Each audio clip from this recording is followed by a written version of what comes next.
Giddy up.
Got their asses whipped like a Novigrad whore. You surprised? They tried to dance with Witcher.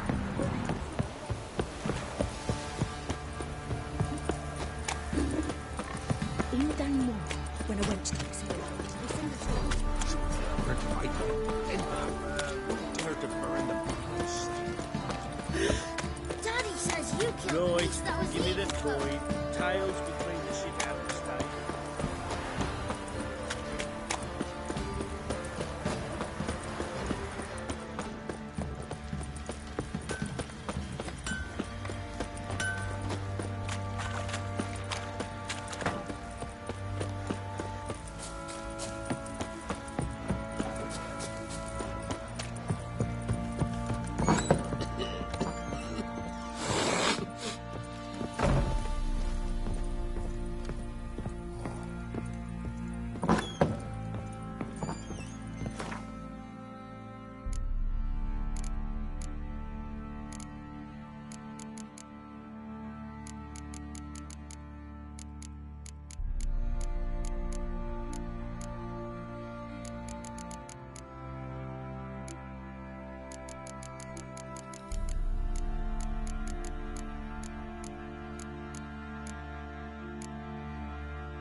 This'll. This'll.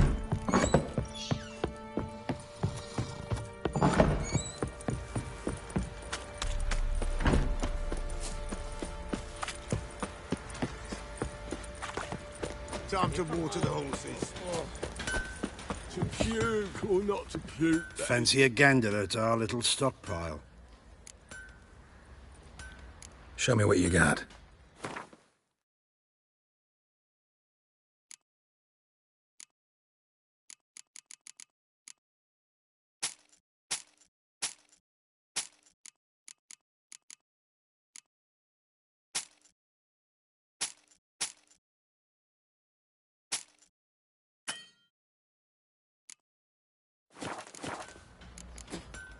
See ya.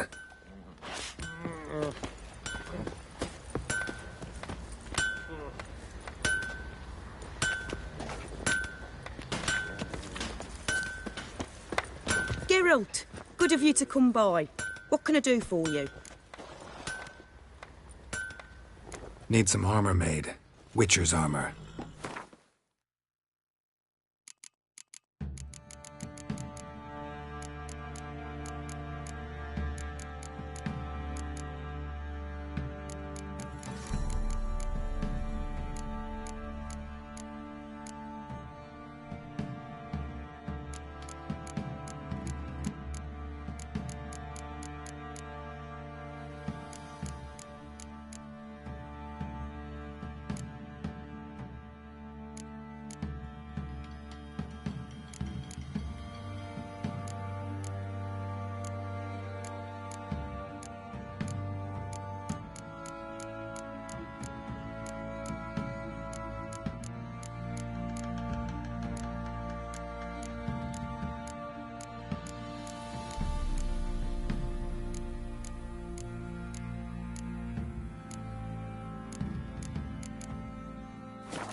Take care now.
Geralt, good of you to come by. What can I do for you?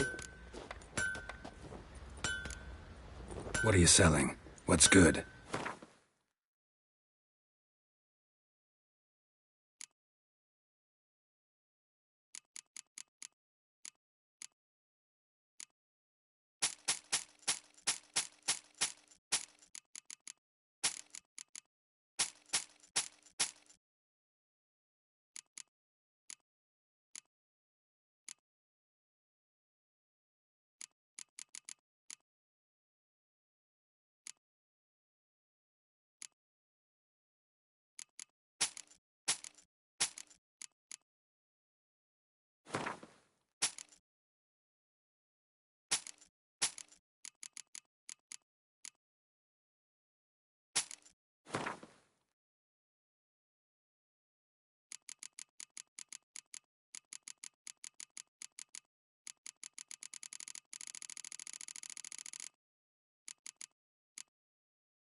Take care now.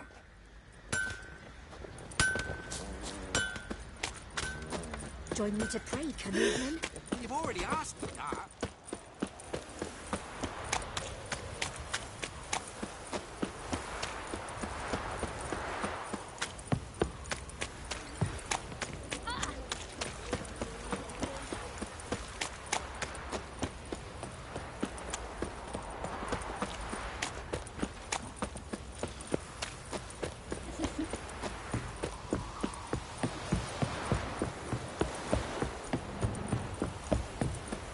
Got their asses whipped like a Novigrad whore. You surprised?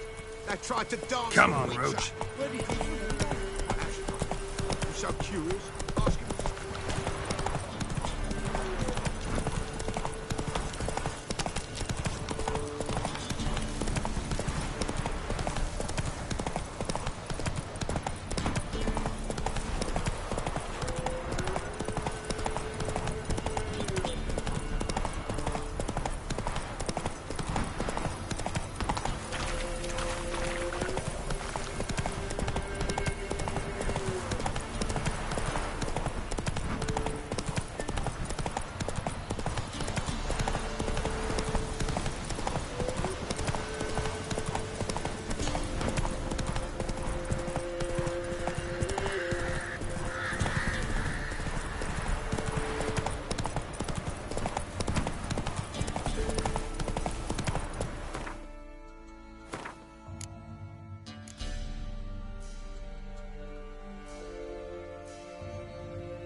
That's it, Roach.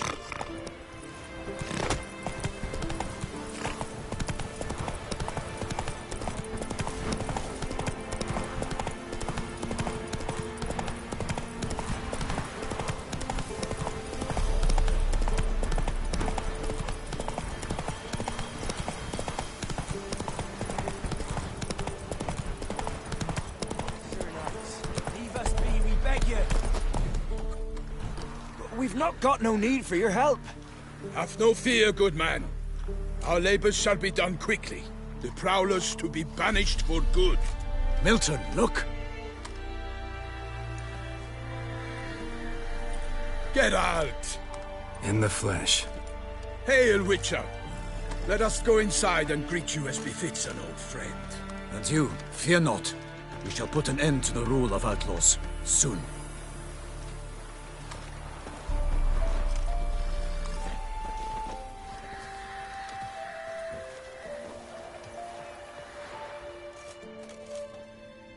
Found your message on a notice board. You see, Palmerin? I told you. The griffin at White Orchard. I knew that were we only to follow the tracks of its slayer, we would in the end find Geralt. Milton de Peyrac Peyran and Palmerin de Launfal. Good to see you both. Been years. Be assured, we share your joy. You must forgive us our, surroundings. When we pledged to place the village under our protection, the village elder gave us this hut as our lodgings. He swore it is the best hut in the village. Get involved in some squabble? We discovered that in retreating, the Redanian garrison had left this land's tillers at the mercy of numerous plagues. The tyranny of bandits the most onerous among them. These plunderers shall soon descend on this village to collect tribute. Milton and I will dissuade them. We are both sworn to fight injustice and oppression wherever they rear their heads. The matter does not concern you, of course, but do us the kindness of waiting. Once we have dealt with these marauders, we have a matter we must present to you.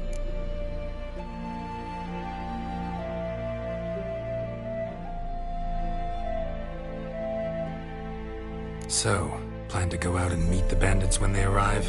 Fight them? Palmerin wishes first to appeal to their sense of decency. But I expect they will be deaf to this. Yeah, completely. We must afford them a chance to stand down. Many a hardened outlaw has left the path of wrongdoing upon hearing words of admonition. Doesn't happen in these lands. Ever. If they do not heed my reprimand, we at least will know we have done all within our means to evade bloodshed. Fine. Naturally, I'll help when Palmerin's rhetoric falls on deaf ears. Excellent. Then we've but to wait for the rogues to arrive. They're coming! Hear that? Your bandits have arrived. Let us go out to greet them.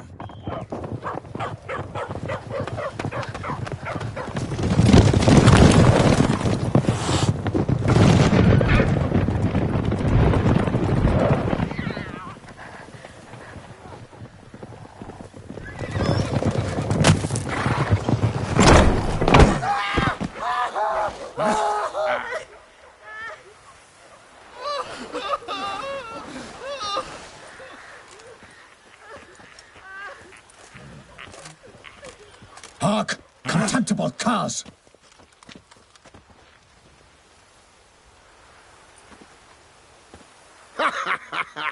He mean us?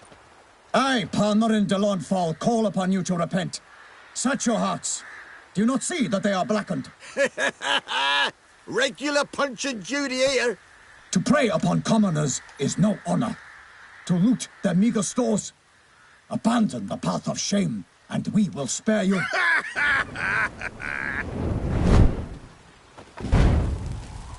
Right good jest, that. Had us a laugh. Now, fuck off before we lose our patience and you lose something else. Nay, wait, Zorg. These lads are lark. Mayhaps they know some tricks. Oi, players! Can you toss balls all loopity-like? Or do that thing where one spits fire while the other farts?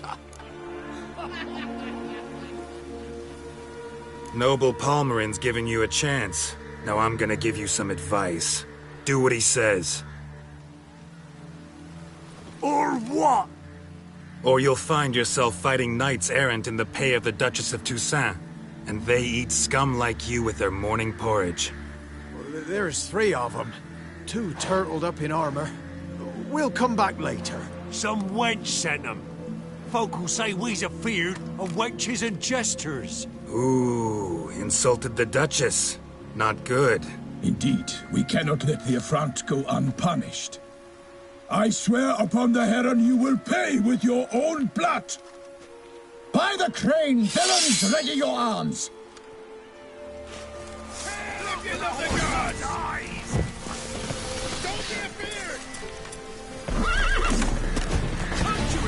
Bastards, conjure it!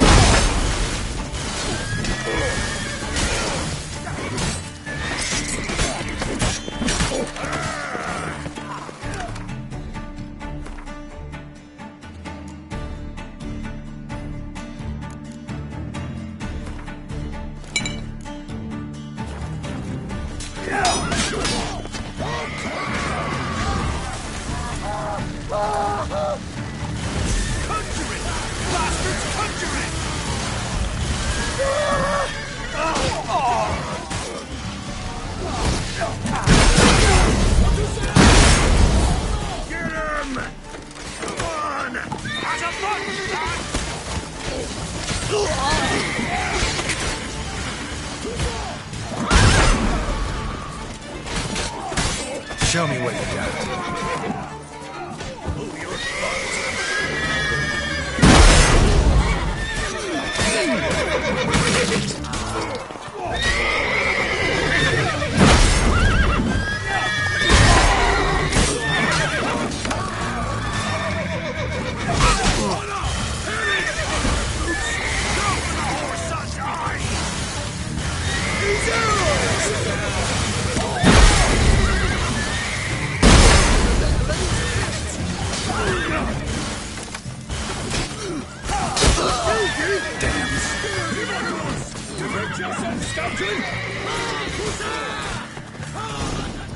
Why do they not emerge?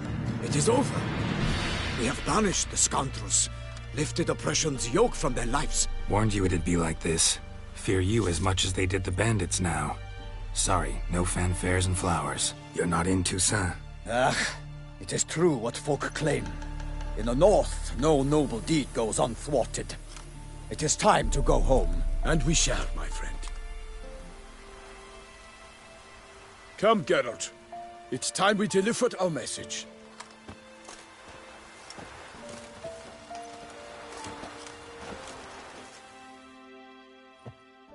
So fess up. What brings you such a long way? We are to deliver Her Grace the Duchess's message in full, with all due ceremony. For tradition... It is sacred in Toussaint. All right, fine. Most honorable Geralt, slayer of monsters and all evils nefarious, which prey on the defenseless of this world. Whereas never have you been known to deny help to the innocent, nor leave widows and orphans to fates undeserved. Answer you now our present summons. Free us from the beast which floods our streets with blood, and sows panic in the hearts of rich and poor alike. Come to our aid, Witcher.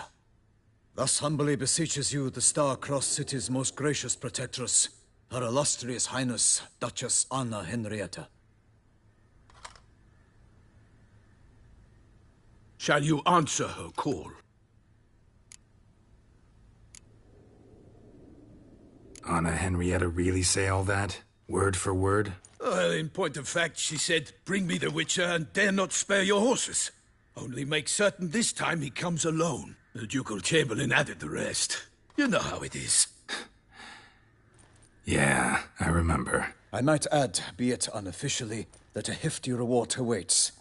Yet the specifics you will need to verify with Her Illustrious Highness. Might be the most fervent request that I take a contract ever. And the most polite. And now we've got all that behind us. I want to hear more about this beast. Some kind of monster? Just guessing. Most assuredly, though no one has caught a good look at it as yet. Our only sure witnesses. The bodies massacred in a brutal, horrid manner. Look, some sketches drafted from descriptions given by those who claim they glimpsed the beast. Each quite different. To my mind, these Witnesses lie. How many victims so far? 2. When Her Grace learnt of the second, she discharged us immediately to fetch you, promising grants of land and fortunes in gold, should you answer her summons. An ill wind blows, Geralt. The beast cannot be tracked. Folks say it wields black magic. Also, both victims were nobly born, and the start of a tourney draws near.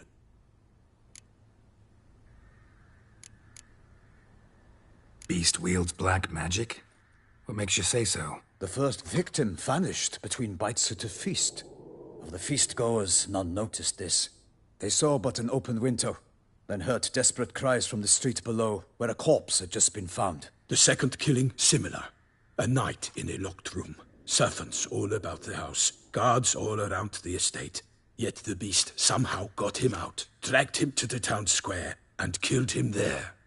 No one saw, nor heard a thing. We have no fear of creatures against which sword and shield protect. But of this beast, nothing is known. Save that it cannot be traced, kills effortlessly, and with no rhyme or reason we can discern. Anyone tried to hunt it? Knights errant, for example? Ha! Many have tried. Baiting, waiting in ambush, but to no avail. The beast is clever. It evades all traps and attacks of a sudden. It is like a ghost. An experienced tracker. This is what we need, with knowledge of monsters. In short, we need you.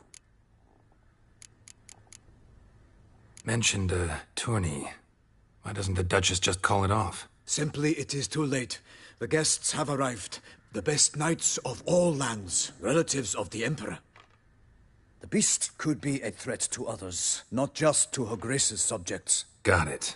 Before an aristocrat dies, at best it's a scandal. At worst, a diplomatic incident. I sometimes think back to all the contracts I've ever taken from sovereigns. Can't name hardly any where I came out ahead. You cannot be thinking to refuse. No. Just struck by a thought. How the Duchess can sometimes be... demanding. So you accept the contract? Excellent! We must set off at once. We long wanted this land searching for you. Yet time is of the essence. Ready to go, soon as you're packed. Ha! Then post-haste to Toussaint. To Toussaint!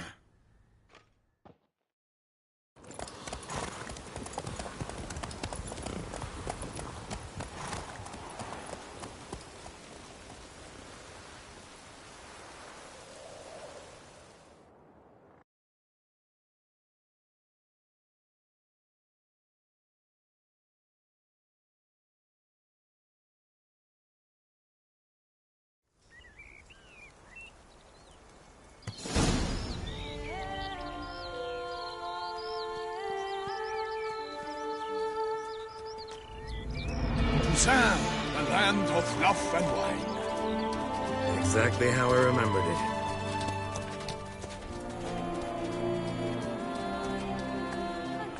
You will find Beauclair has changed some these past years. Walk about when you have the chance. You will see for yourself. To me, place always seemed straight out of a fairy tale. Knights errant, elven palaces. You insinuate that we are somehow odd? I shall prove you wrong. This I pledge on the Heron!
My lady! Guillaume, watch out! I swore I'd kill a monster! All for one and one for all!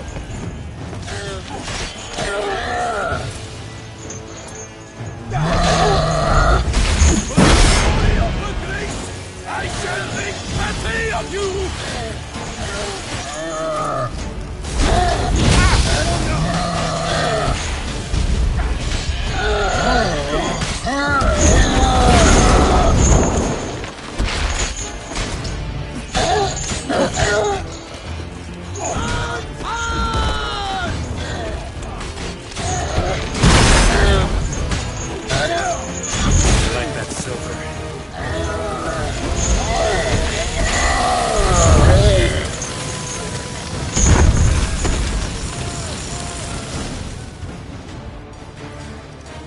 Big beast. Tackling it single-handed? None too wise. Neither is love born of wisdom, Witcher. So, Guillaume, out with it. Which fair damsel inspired you to vow to kill that filth? The most beautiful among them. If he wishes to guard her name a secret, he need not reveal it. You I do not know, sir, nor seem you a knight, yet still I am profoundly grateful, nay, indebted to you for your succor. This trophy, sir, is yours. A giant this close to human settlements? Strange. Well, that was no ordinary giant. His name was Goliath, rumored to have been a knight once, but one who broke his vows. For this, the Lady of the Lake transformed him into a wild giant and banished him into the Gorgon Hills. So he came back down? Why? Several times each year, hunger chased him into the lowlands. Goliath had killed and devoured many shepherds. Guillaume's hunt served a noble cause. At any rate, it's a tale for more agreeable environs. I'll take the trophy. Why not? Could find someone who'll pay to buy it. Put up a good fight against the giant. Got experience battling monsters? None. In Toussaint, we mostly chase bandits. But I vowed I'd bring my heart's champion the head of a monstrosity, as the famed Gottfried, known as the Giant Killer, did. You don't mean to hunt the beast, I hope. The matter's best left to Geralt. Another challenge awaits me. Yet if Geralt is to hunt the beast, he ought to know. It struck again. The river surrendered a corpse. It washed up in the meander by the cockatrice. Damien de la Tour's guardsmen are there already, securing the area. Securing the area? Better go there now before they trample any tracks, manhandle any evidence. Set forth, then. I shall ride for the city to inform her gracious magnificence that Geralt has arrived. We'll meet later, near Guillaume's tent at the Tourney grounds. I shall take you then to see her grace.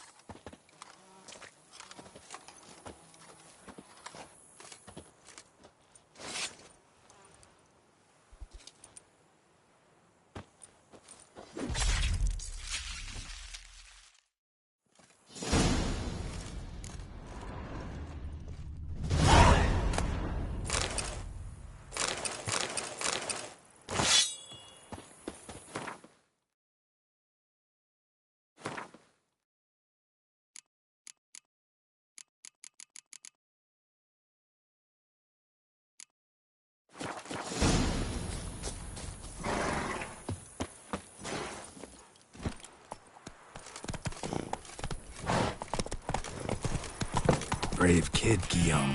Parmelin oversaw his upbringing. Guillaume is his kid.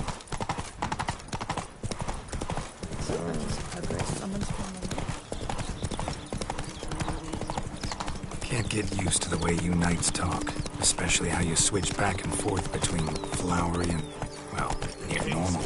Knights errant, in the service of her gracious magnificence. When we appear in her name or speak on her behalf, we are bound by tradition.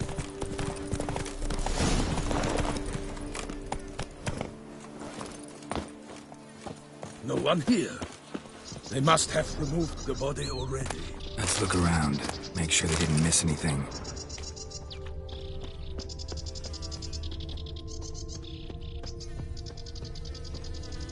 Hobnailed boots, multiple sets of prints.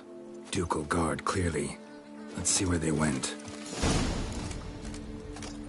Walked along the shoreline. Perhaps the body lay on the bank.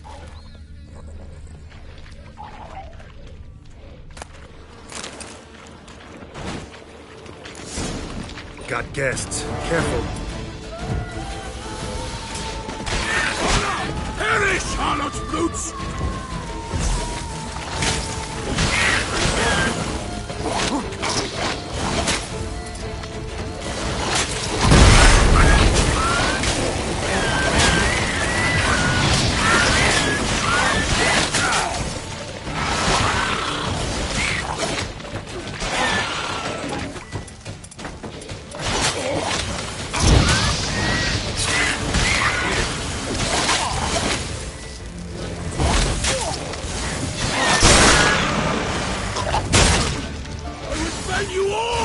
For my name is not Milton the Pirate Drawn here by the smell of blood. Let's keep looking.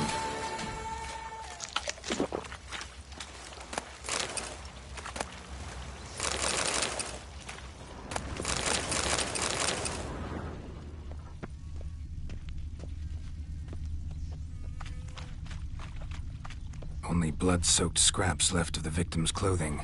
Good quality cloth. A wealthy victim, correct? Looks it. Blood. Guardsmen pulled these nets out of the water, then cut the mutilated body free. Gonna dive in, make sure they didn't miss anything.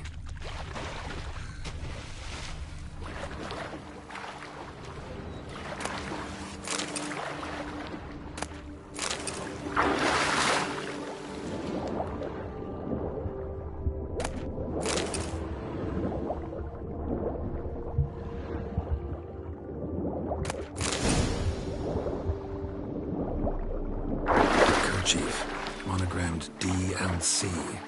A noble's accessory, clearly. Need to comb the bank.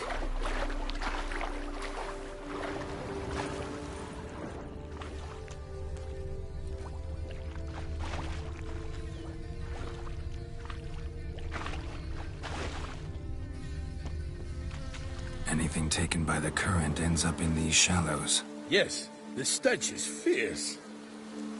Junk that came down the river. We must keep searching.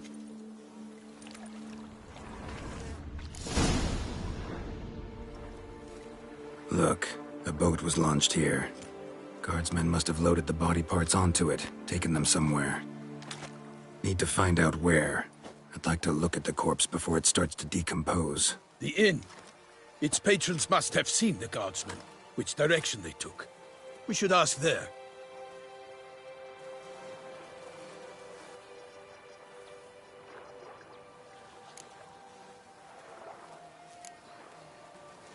Seems we've got ourselves an audience. You think this surprising?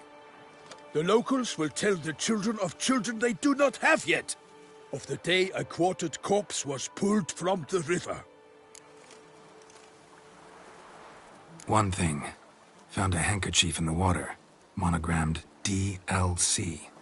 Mean anything to you? Delacroix? It cannot be. Was it he the beast slew? Seems so. Knew him well? Long past. We were close friends once, but our paths diverged.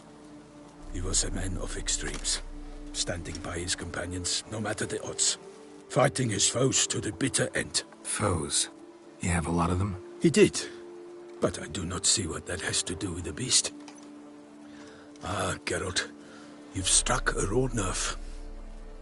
Memories of a time long past, to which I'd rather not return now. I understand. We can talk later. Let's go to the tavern. I shall have to leave you soon. Return to court. Barely got back to Toussaint. A knight in the service of Her Illustrious Highness knows no rest. In fact, I'd feared I would return too late to fulfill my duty. Yet it seems I've arrived in the nick of time.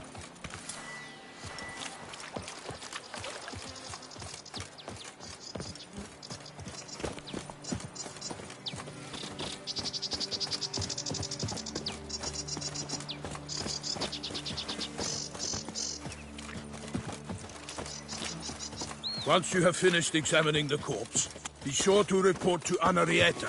Anarietta? Her Grace, the Duchess. I forget myself at times. We address each other by our first names in private. Never in Pomrin's presence, however. He finds such familiarity offensive. The guard brings peace to our domains. Flout its writ and rot in chains. A watering hole for traders, smugglers, boatmen. But you will find no better crayfish chowder in all Toussaint. Beast. Killer from the north, they say. What? With no lads brave enough? Of course we have. Bravery's no enough against the beast. His dark powers. That calls for a witcher.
Ducal clerks looking for help.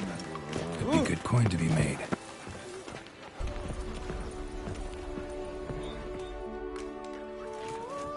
By my troth, could that be the musty scent of fresh pâté? Naught else, Sir de Peyrac Peyran. I see time has not dulled your senses. We would be honored if you would join us. Your companion as well. But why do I not detect even a whiff of crayfish chowder? No soup today, on account of there being no crayfish. I reckon you've not heard, but all I caught was a corpse. I awoke at the crack of dawn, as I do each day, but when I looked up, I beheld a blood-red sky. This corpse is precisely why we're here. For the man whom you've invited to join you at the table was summoned from a far-off land by her gracious magnificence. He is tasked with tracking and killing the beast. We invited 2 men to join us, yet since Sir de Peyrac Peyran in temperament is more akin to hare than hound, I surmise the other is the hunter. With whom do we have the pleasure?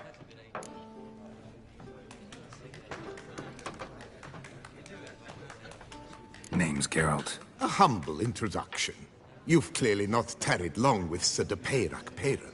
Spare us the petty insults. Geralt is a master of the witchering trade. He has questions concerning the beast's last victim. I was the one to find the corpse. The sun had just risen when I awoke, sat straight up in my bed, looked out the window, and beheld a sky red as blood. Ask Geralt, please, or we shall be here till winter.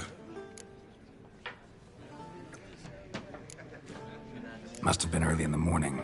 Went to check your nets and then... I stepped out of my hut and saw... By my troth, to the point, man!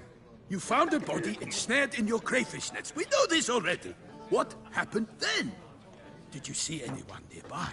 Did you spy anything noteworthy? Anything at all? Not a soul around, just me. As for noteworthy... well... What did you see? But be warned. If I hear the sky was red again... I saw a head bobbing, eyes bulging, the tongue blew and popped out. Next to it, a hand rocking upon the water. Get a good look at the body parts? They gave me such a fright. I bolted to town, fast as my legs would take me, then returned with guardsmen who told me to keep out of their way. They had a hard haul.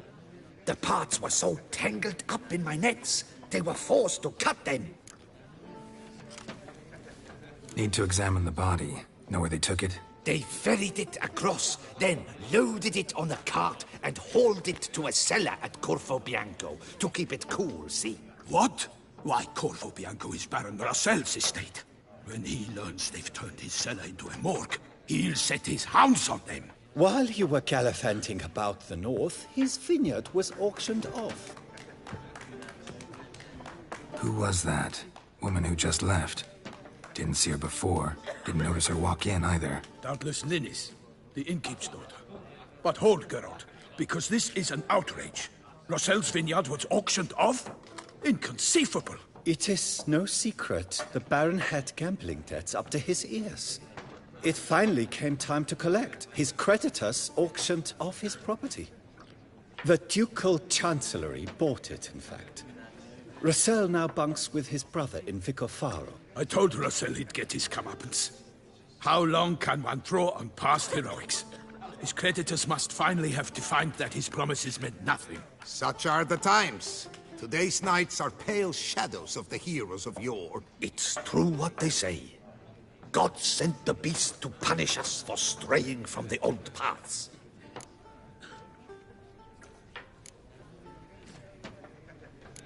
So folk think the beast's divine punishment.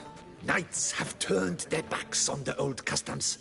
Where they were defenders of the duchy, they're now defenders of their own tushes. Why, you insolent... Let him talk. The Duchess trades in titles, grants honors to ill-doers. We've strayed from the path of virtue, lost the gods' favor, so the gods sent retribution. Don't listen to that nonsense, Geralt. It's rehashed street preacher Codswallop. Yes, the rebel rousers have been sprouting up like weeds lately, each offering the same bill of goods. They say anything else about the beast? Besides it being a messenger of the gods? The Toussaintois are no fools. They see clearly the beast kills on days honoring patron saints. Picky monster. Thanks for the hospitality. Time I examined the corpse. Corvo Bianco lies a short way from here, near the tourney grounds. Just follow the road and you'll arrive. Not coming with? Oh yeah, duty of some sort calls. Some sort? Her Grace bestowed a great honor on me, even before we departed for Velen. I'm to play the hare during this year's game in the Palace Gardens. When you see me in my costume, you will wet yourself laughing. A little tempted to ask a few questions, but it sounds like a long, complicated story. One involving lengthy digressions into local history and tradition. So, see you later, Milton, and good luck.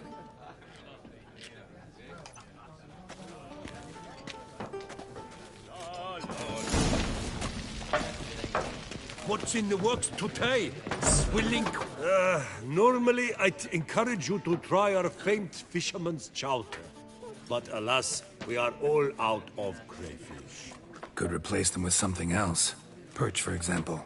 Replace crayfish with fish? I beg you. What next? Vinegar for wine? Parsley for thyme? Huh? Your Nordlings are a pleasant lot, but about cuisine you know nothing. Show me what you got in stock.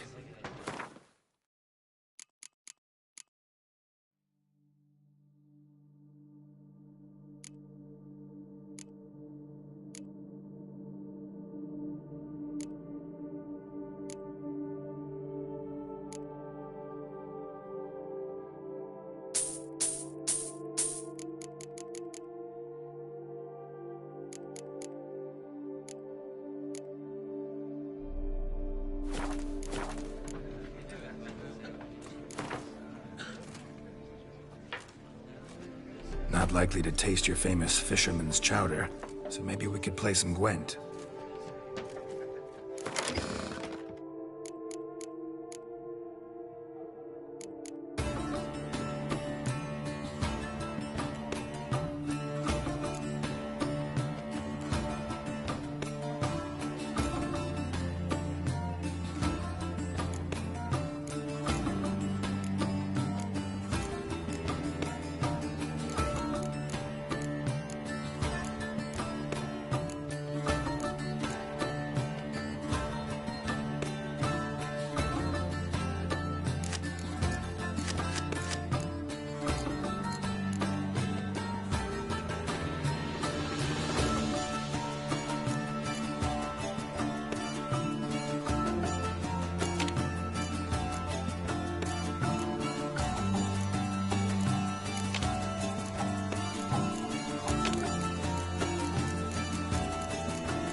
take.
Sounds like a fight.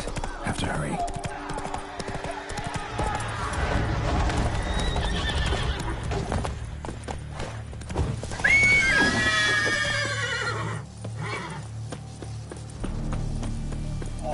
Damn it. Killer must still be here.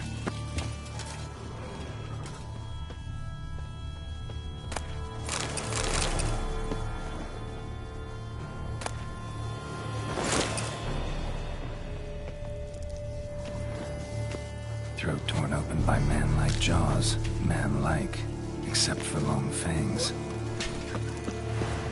In the cellar, gotta be. Footprints. Small, bare feet. Lead deeper into the cellar. Fell down the stairs, broke his neck.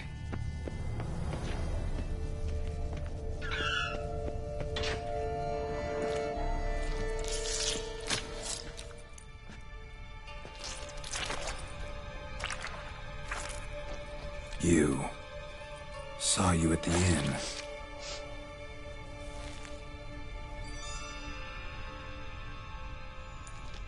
Why'd you kill these people? Clearly wasn't for their blood.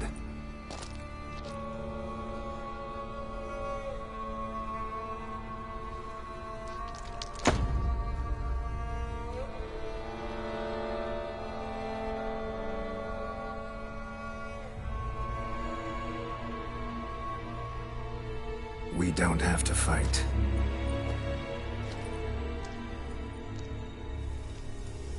You are wrong.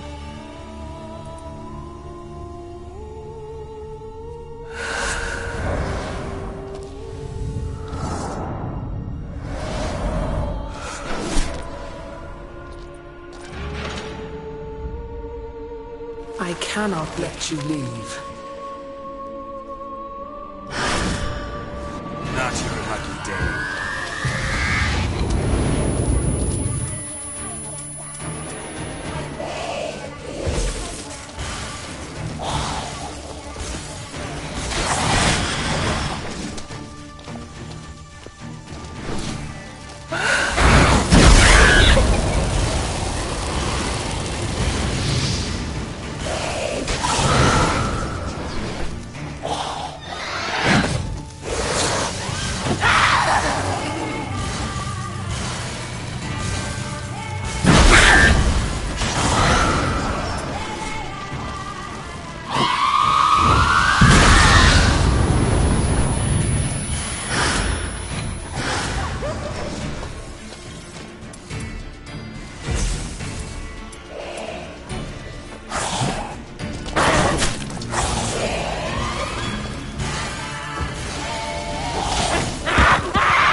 Body. What was she doing at the table,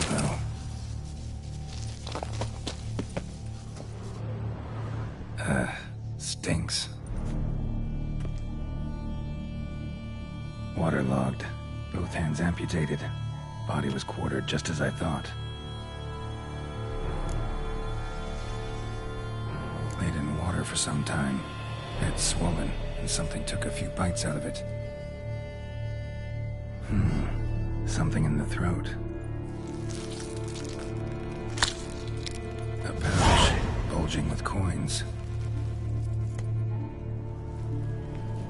Nilfgaardian Florins from several different provinces. If the murderer did this, means we're dealing with a sentient thinking beast.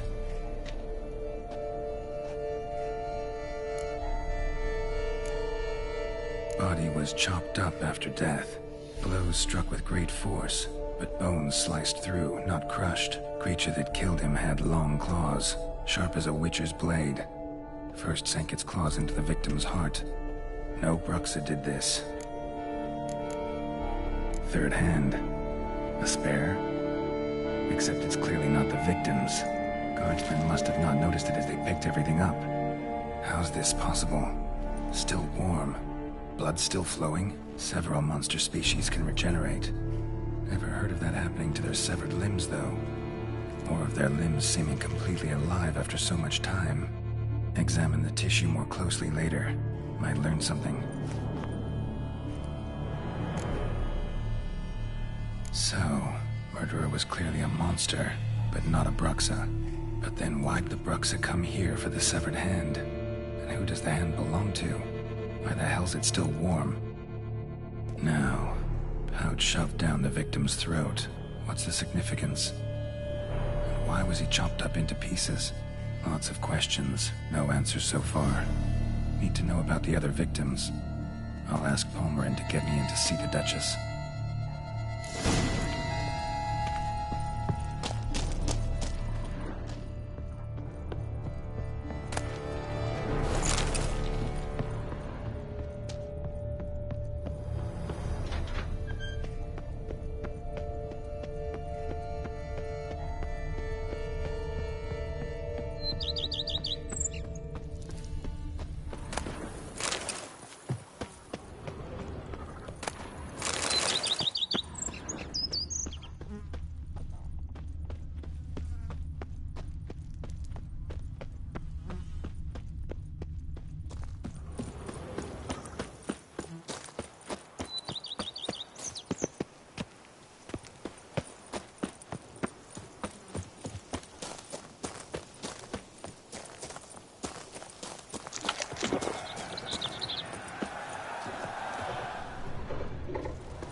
Wish to fight fiercely in your name and fiercely ask your permission to save me.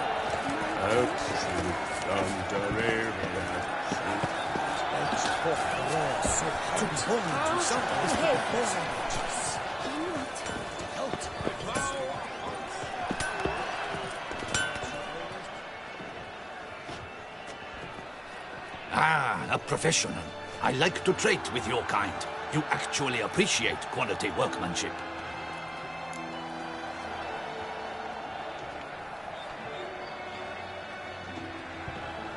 What have you got there?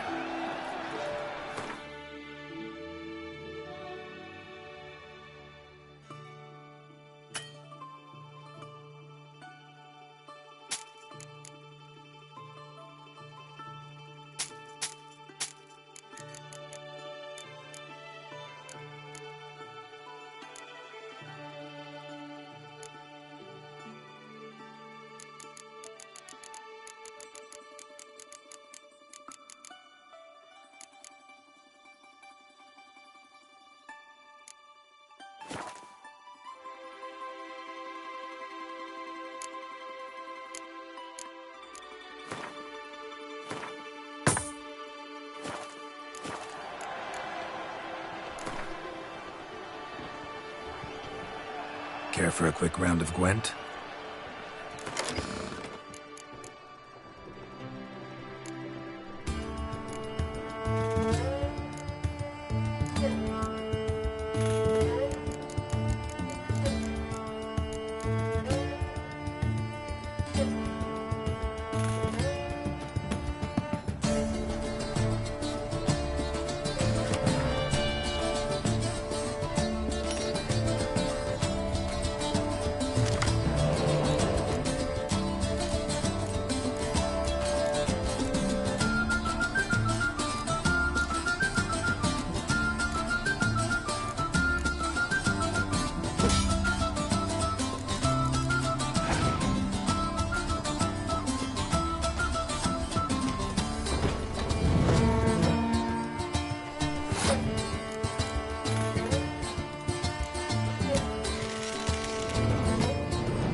fresh set of shoes for my mount.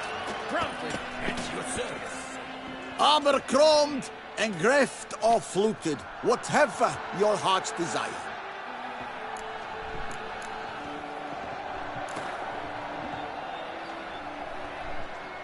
Know you're busy, but you up for a round of Gwent? What are your needs, master?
Great. Ah, the stars I should file a complaint.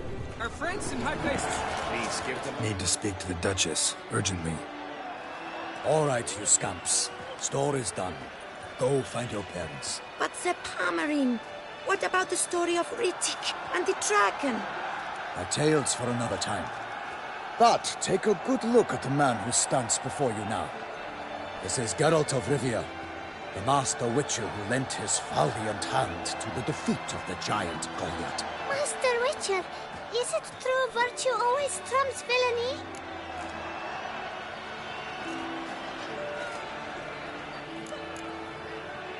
Not always. Could go either way. Sometimes virtue wins, sometimes villainy gets the upper hand. Still worth being good. But why? If it doesn't mean you'll win. Palmerin's story. Think back. A decent man attracts other good folk, makes friends he can count on. A rogue? Well, he can only count on other rogues. And who would you rather have for a friend? A man of virtue? I must agree. Now, that will do for questions. Go find your parents. Her Knight and Highness has doubtless arrived at the tourney grounds to watch the battle in the arena. If we hurry, we'll be in time to speak with her before the spectacle begins. Lead the way.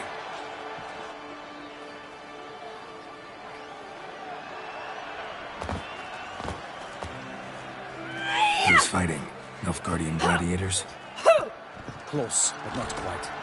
As we'll soon see. Someone's gonna fight a Shaelmaar with only some bells on its tail to confuse it, slow it down? Whatever is the problem? The beast is a gift from the Emperor, no less.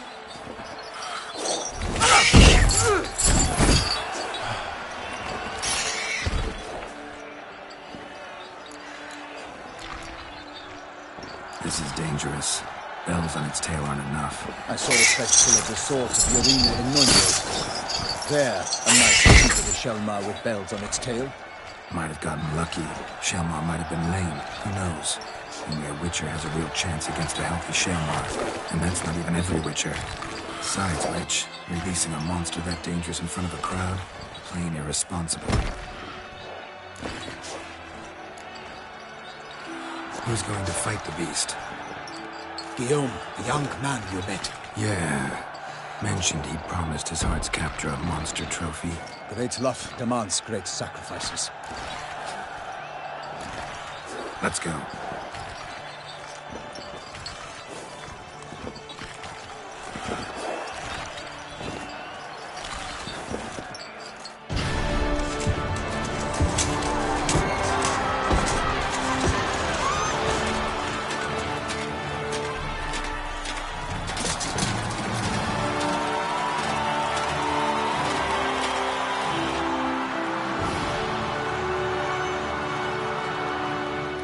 I dedicate my imminent victory to fair Lady Vivienne.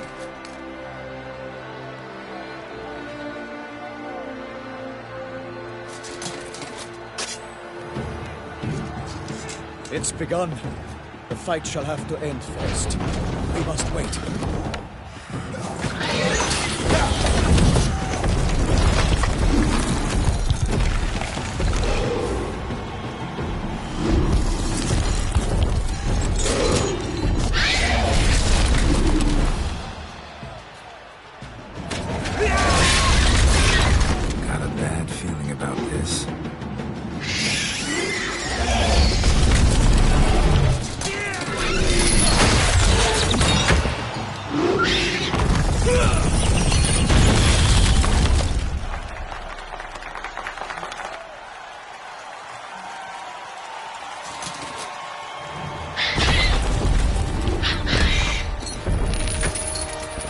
Damn it.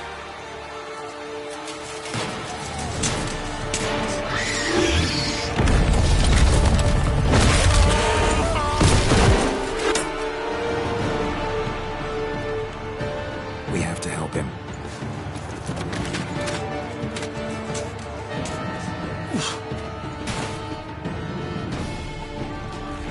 Honor! Onward! Gotta keep it down. Alas, tonight, the beast heaved its foul girth, let loose a roar, and knocked him to earth. Then down came the Witcher in one mighty bound, to give fight to the beast, its plans confound. The fate of the beast has been weighed by the gods. Soon the Witcher shall triumph against all odds.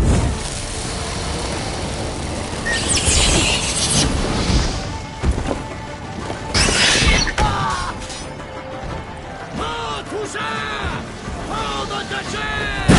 So witness to the time was true, then 12 gods and spun, and the monster like fool!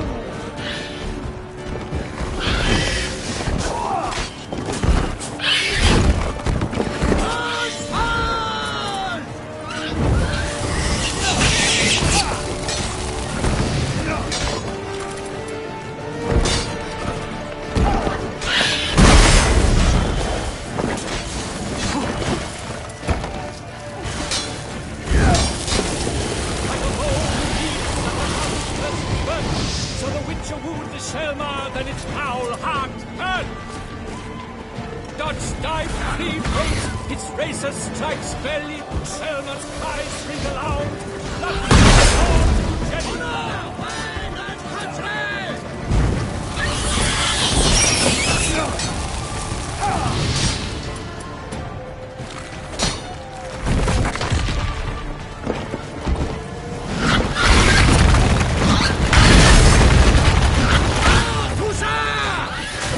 Blood to Jenny.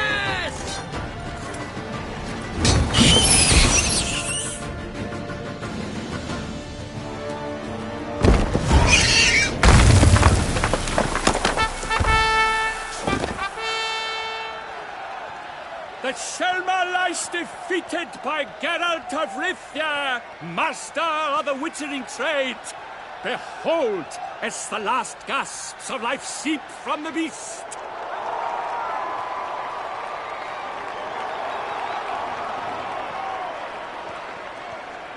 Master Geralt, do what you must. Finish the deed!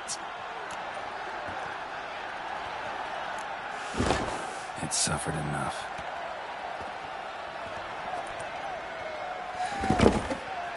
The monster lies slain! The fight is done! Praised be the victors!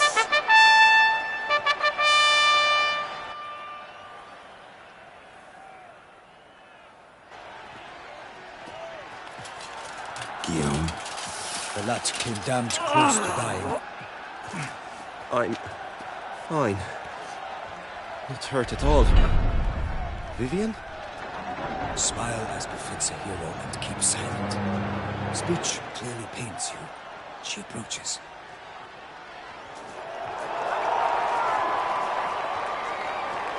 Geralt. We must talk. Vivian. You shall talk later, in the medic's tent. Geralt, magnificent, breathtaking. Your Grace. We knew that to summon you was a brilliant idea. We are delighted, ravished to have struck upon it. And I'm truly honored. See to our young hero. Hop, hop. For we must make off with Geralt. We should talk. We had been long awaiting your arrival. Had nearly lost hope. Then suddenly, that entrance, so spectacular.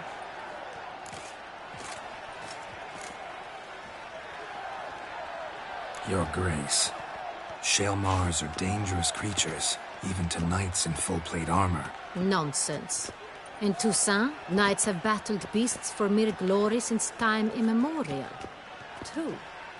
Guillaume suffered a few bumps, scars, and bruises, but in return gained eternal glory as he who slew the monster.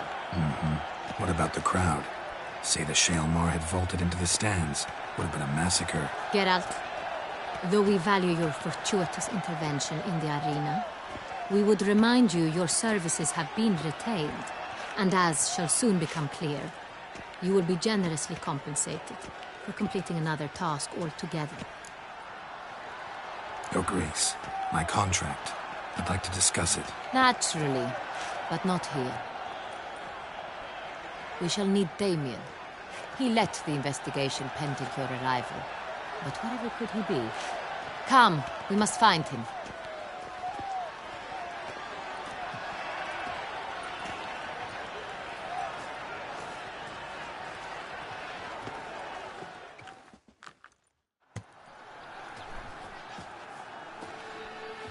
Tell us, have you come alone? Or did Viscount Julian accompany you? Wish to see Dandelion, Your Grace? Yes. I mean, no. Yes. But solely to tell him we regret. Yes, deeply regret rescinding the death sentence we so justly handed down upon him. If we could turn back time, we would make certain he sat in a tower till he rotted.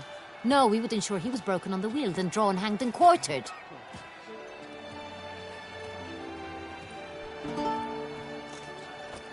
Ah, the very man we would entrust with these tasks. Damien de la Tour, captain of my personal guard. Your Grace, Witcher. Greetings.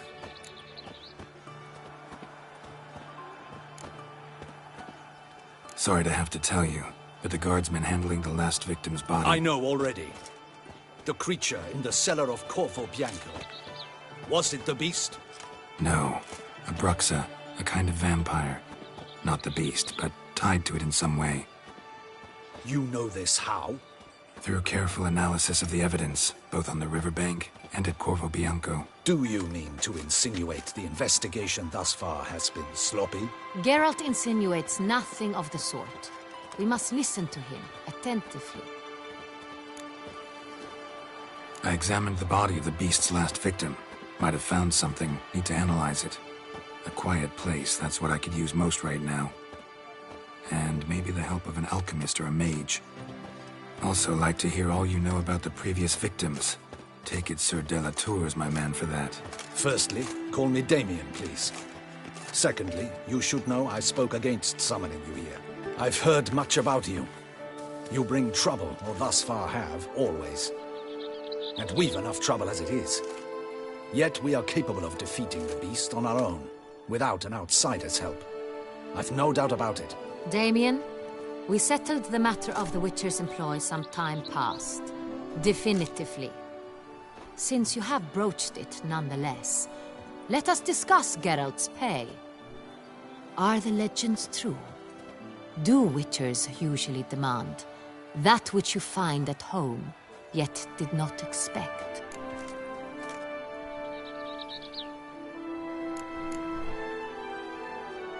Not quite, Your Grace. Law of surprise, it's something we invoke at times, but rarely. Usually we just take gold. Disappointing. This law sounds rather romantic. On the other hand, on returning to the palace, we would likely find impatient petitioners or a set of sample fabrics for a new dress. Poor rewards, both. I fear you'd not have much use for any of the surprises we are likely to come upon. Thus, we've decided you shall receive the deed to a vineyard, Corvo Bianco, and a sum of coin. You will doubtless consider this adequate. Title to the vineyard shall be given to you at once. Surely you'll need lodgings while you hunt. The coin, however, will be yours only once you have slain the beast. Lovely, generous gesture, Your Grace. Corvo Bianco. Isn't it the Duchy's temporary morgue? Is it now? The Chancellery's bungled things again, we fear. Not to be left unsupervised for one instant. Yet, in its mood, a morgue should present minimal problems to a Witcher. What's more, nothing enhances a wine's reputation better than a grim legend. Thank you, Your Grace. I accept the contract, of course. But as I said before, I'll need some information.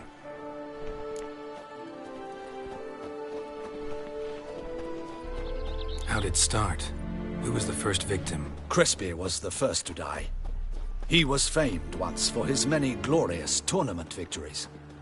Then he grew old, hung up his sword, and took to winemaking. Crespi was not loved by the wine merchants. He was ruthless in business and thought to cheat many a time.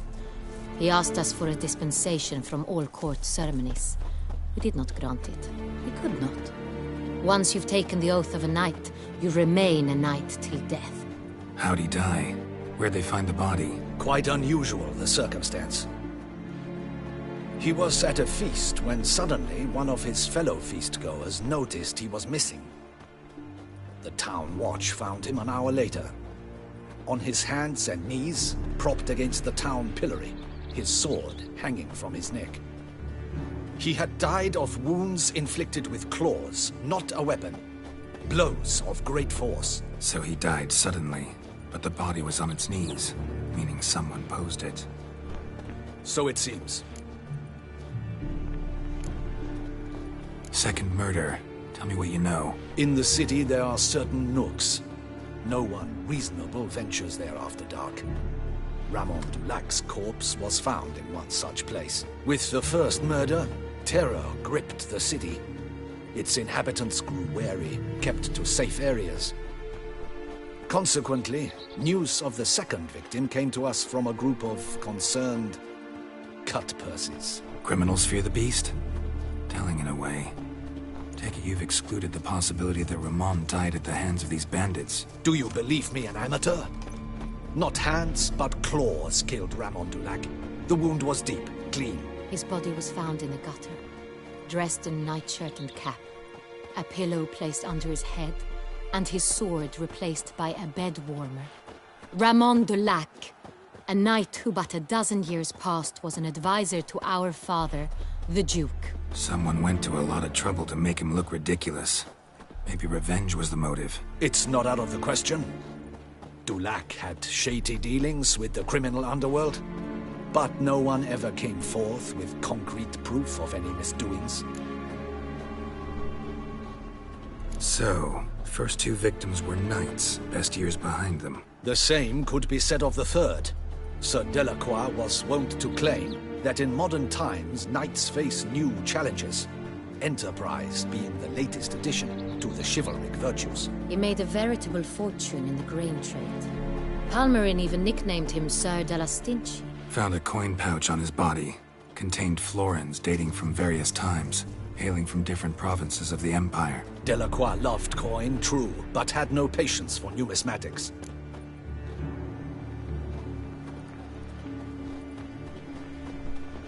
Lots of similarities between the victims. All the bodies were found in strange places under extraordinary circumstances. Seems the murderer, whoever or whatever it is, has some meaning to convey. These were honorable men. We are horrified by the disdain, the disrespect with which they were treated. These were knights of Toussaint. Blast it. Might be the point. From what you say, none was a model of virtue. Ever considered that's what the beast's trying to draw attention to? All the murdered men were knights who swore fealty to the 5 chivalric virtues. And even if Knights of Toussaint swear fealty to what virtues exactly? honor, wisdom, generosity, valor, and compassion.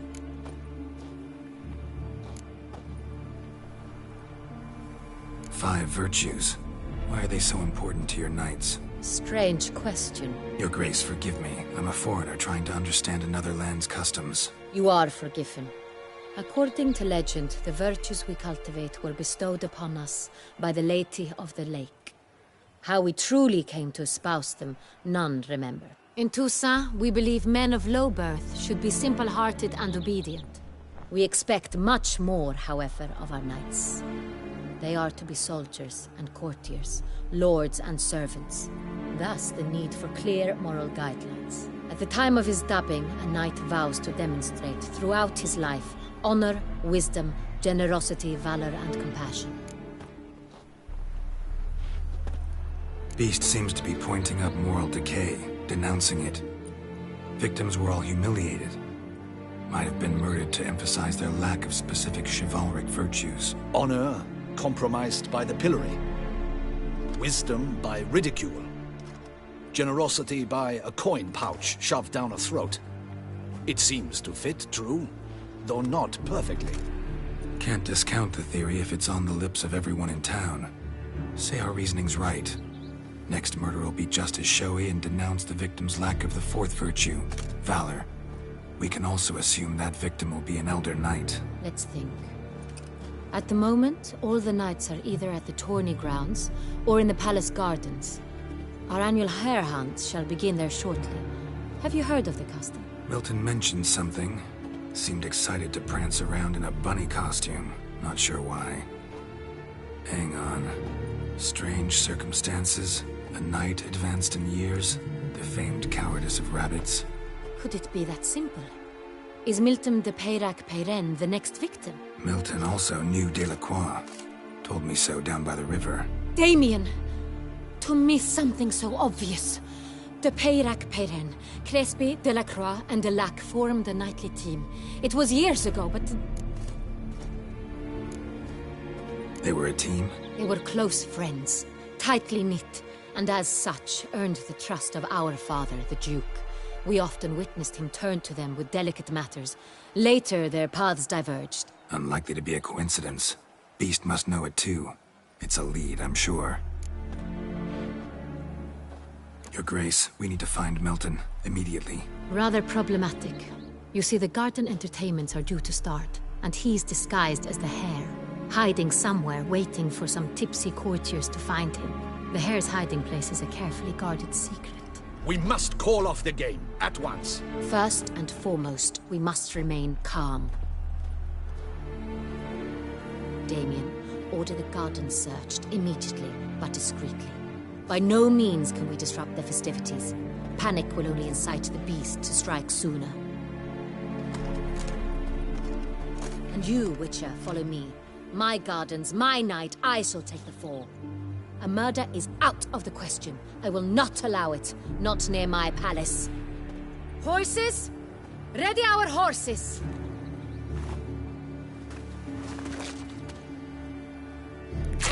Your Grace!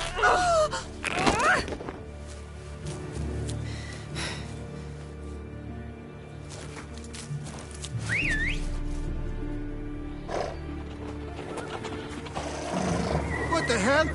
Why, I should... Your Highness, Mind it doesn't get wrinkled.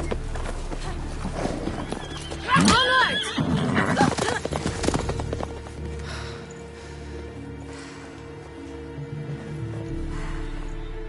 Hey!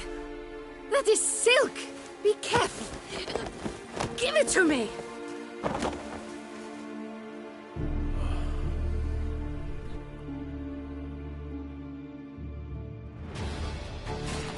Faster, Geralt!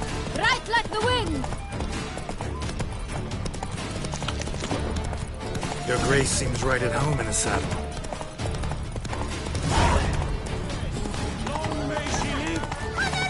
This way! Through town! Try not to lose your way! Sharp right! Take care! Good!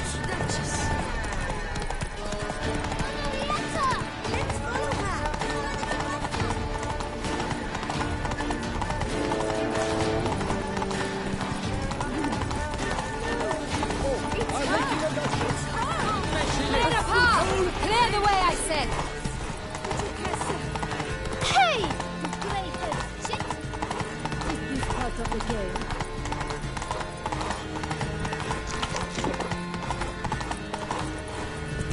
It's here! Just round the corner! Hurry!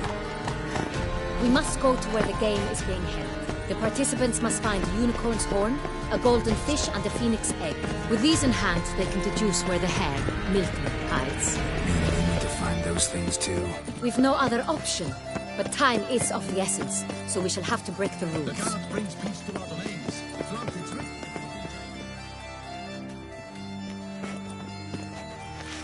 On second thought, through here.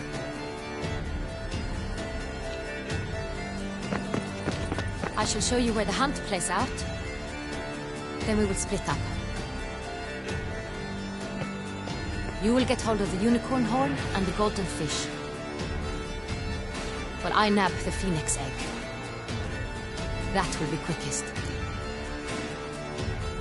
Golden fish. Do I need a rod or a net? Please. It's not a real fish. Look there, towards the water. See the lights? The hunters are trying to hook the fish from boats. You must simply dive in and find it. The unicorn. How do I catch it? It's terribly skittish, true, but I'm sure you will find a way to earn its trust. It runs around over there, look. The Golden Fish and the Horn both contain things or clues that will help us find Milton.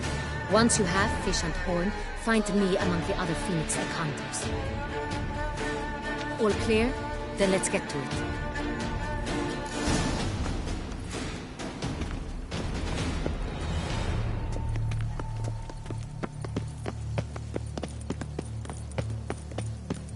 Fiorano of the 1290 vintage. You are the famed Geralt of Rivia, are you not? If one were to call a state courageous or cowardly, Long live Toussaint!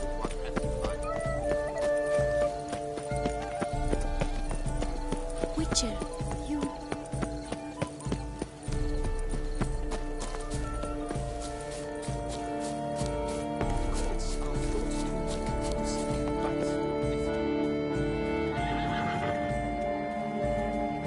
Perhaps an apple will work. Or some sweets. We would not be in this predicament, dear sister, were you still a virgin.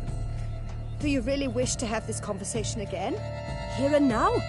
hush, or you'll spook the beast. We shall try the sweets. Hey, folks. Gonna have to ruin your fun. Sorry. Who's that?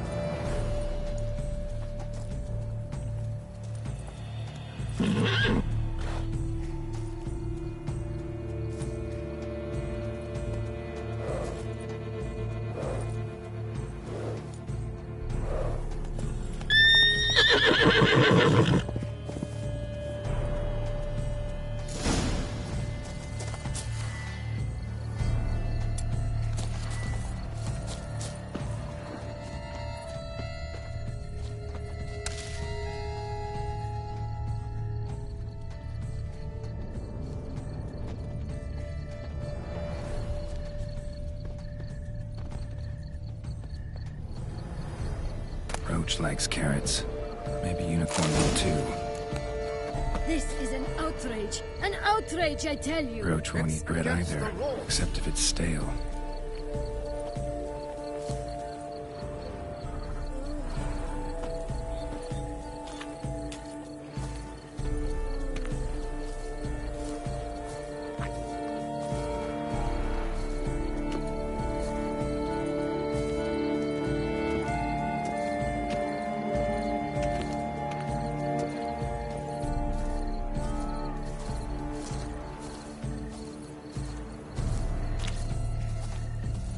What would you say to a delicious, crunchy carrot?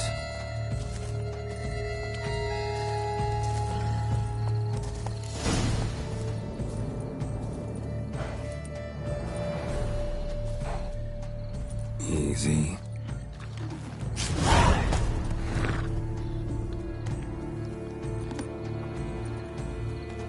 Gardens are huge.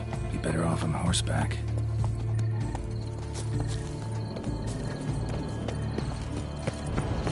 Long live Duchess Anna Henrietta!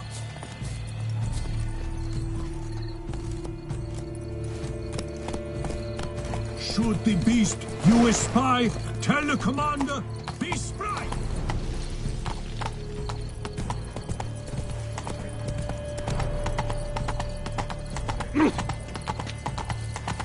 Golden fish should be easy to spot once I'm under.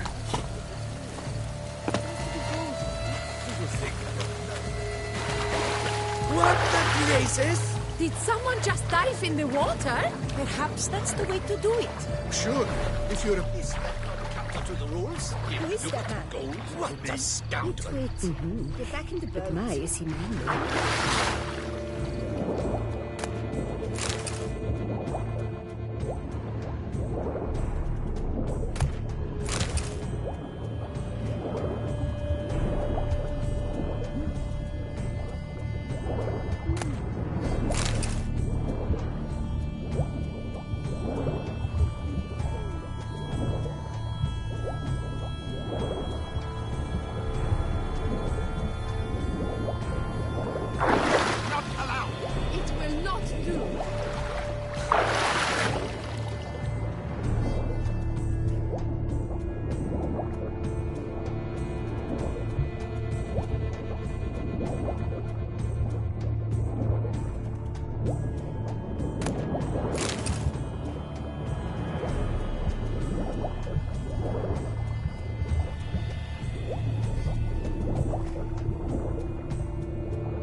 Hey, wait. Stop. It's important.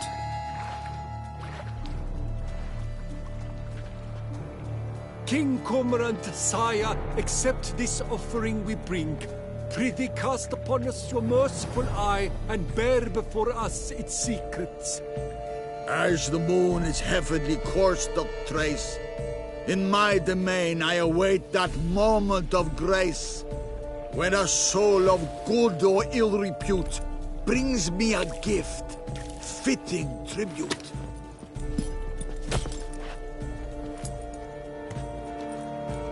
A key. Why, you bomb-botched wretch! The game! Disgraceful!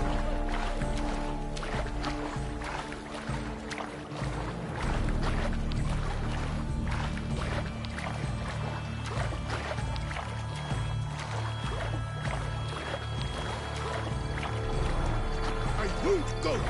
I simply won't do it!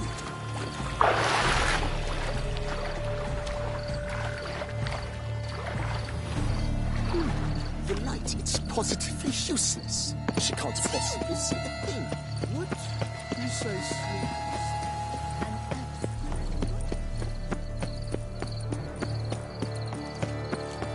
Take good care of yourself.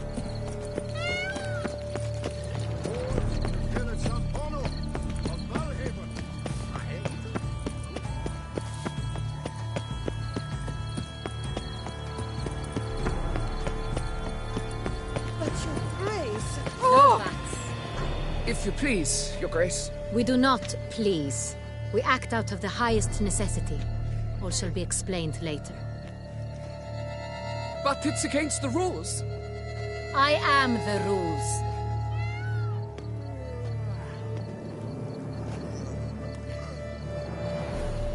Geralt! At last. Got a key and a clue. I've another. Show me yours. Who wrote this drivel? I begin like a crone, hollowed out with ease, then end like a mouse, with a head of hard cheese.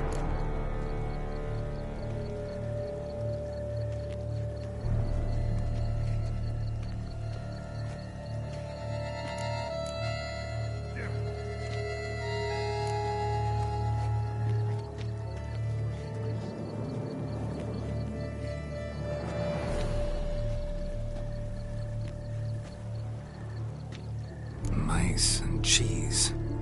Palace pantry, maybe? No. The hare is obliged to hide here in the gardens. Look, if we take roe, hollow it out and fill it with ease. The letters, that is. We get green. Then mouse, but starting with what heads heart cheese. Why, it's greenhouse! Pretty clever. And it sounds right to me. There are several greenhouses in the gardens, but only one with a door that locks. And the key to it looks just like the one we found. Greenhouse it is then. Let's go.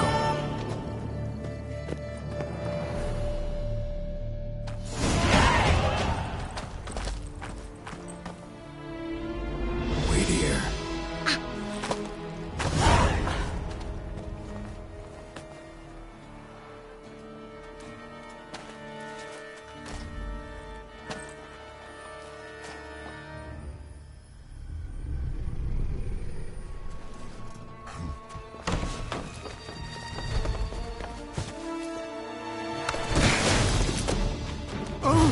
What the butch?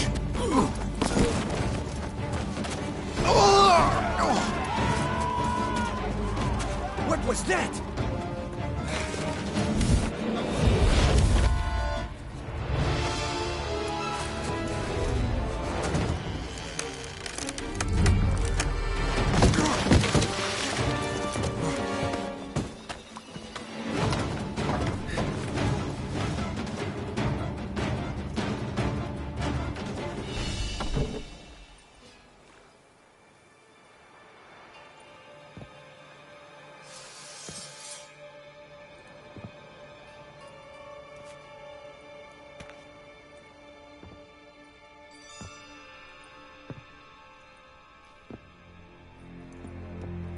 I'm here.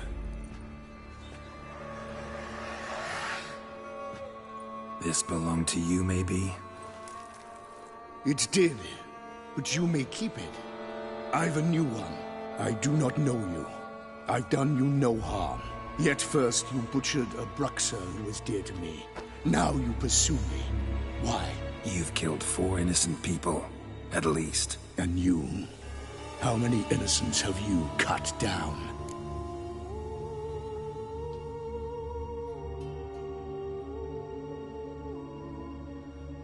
Not here to talk about me. Yet that is exactly what we are doing.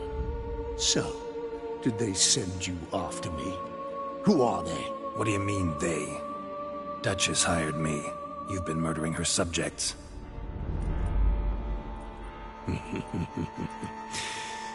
Is it as simple as that? I would ask you to convey to the Duchess that I've but one victim left, but you'll not get the chance.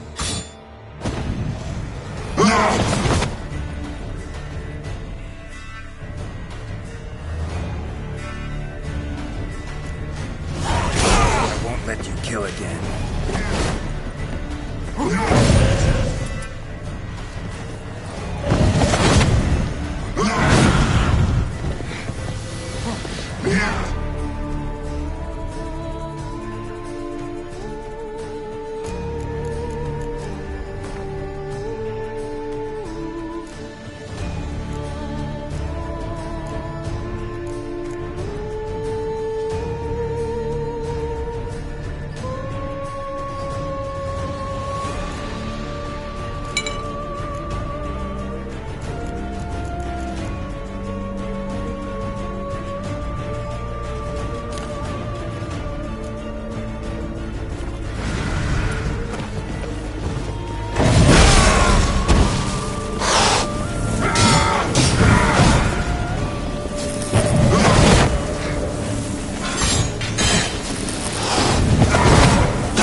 To stay where you were.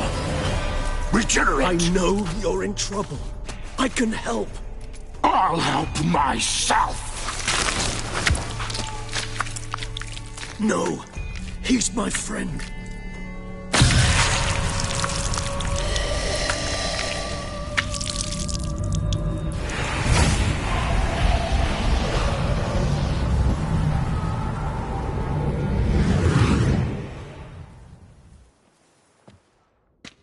Yes, Geralt, it's me.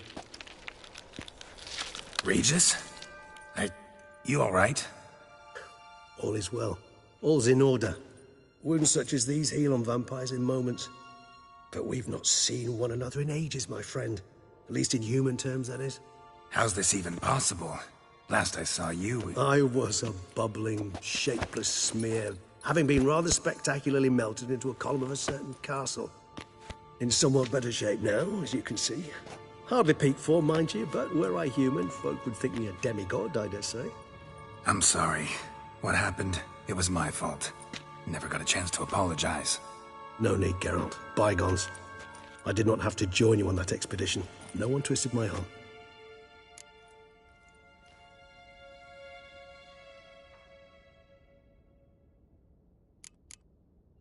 Miraculous regeneration. How do you manage it? I had help. From the one you hunt. Him? How? And what have you been doing all these years? Not the time nor place for such stories. I suspect we'll get a chance to speak at ease and at length later. Now, however, we must deal with the reason that brought us both here.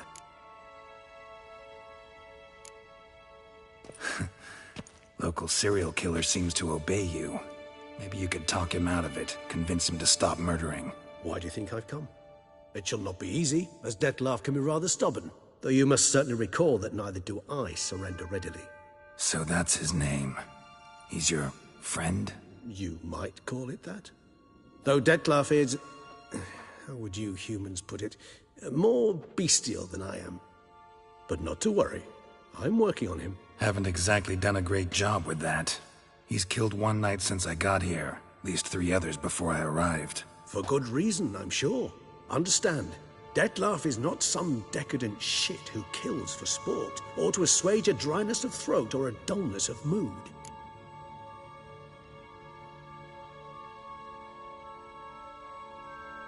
So in your opinion, what are his reasons? Precisely what I wish to find out.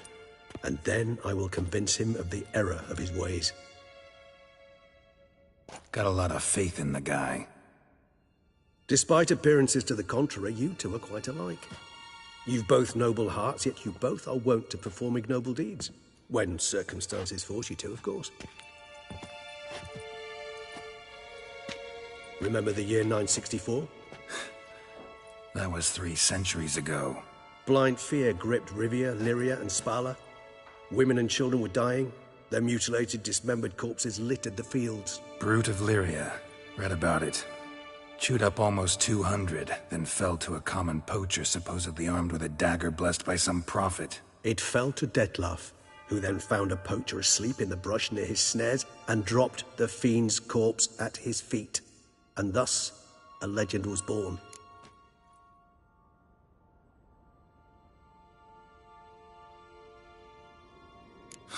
Vampires rarely help humans. Must have had his own agenda, hunting the beast. You err. He slew it for one reason alone. The monster killed a lad who once, in the street, had offered Dettlaff an apple, expecting nothing in return. Terribly noble of him. You do not have a monopoly on altruism, my friend. Vilgefortz melted my body. Dettlaff found what was left. As per our codex, he had a choice. To leave me where I was, or to care for me and nurture my remains. He chose the latter. Regenerated me at no small expense in his own blood. Do you know what that means to a vampire? The gravity of the endeavor? Probably same thing it means to a human. You owe him your life. Much more than that. The act itself made us blood brethren. A bond so strong humans cannot even imagine. Which is why I know something ill is afoot. Always had an overdeveloped sense of empathy. Each vampire has a unique talent. One they hone over centuries. It's precisely what renders us so difficult to classify. Dettlaff's trump card is his herd instinct, his tribal propensity. In point of fact, he prefers the company of lesser vampires and shuns that of humans. If he walks among you, killing egregiously, it can only mean something's upset him, immensely.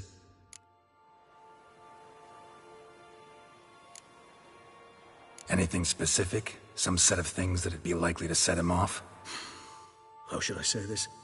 Dettlaff doesn't understand men, their world, its rules, its conventions.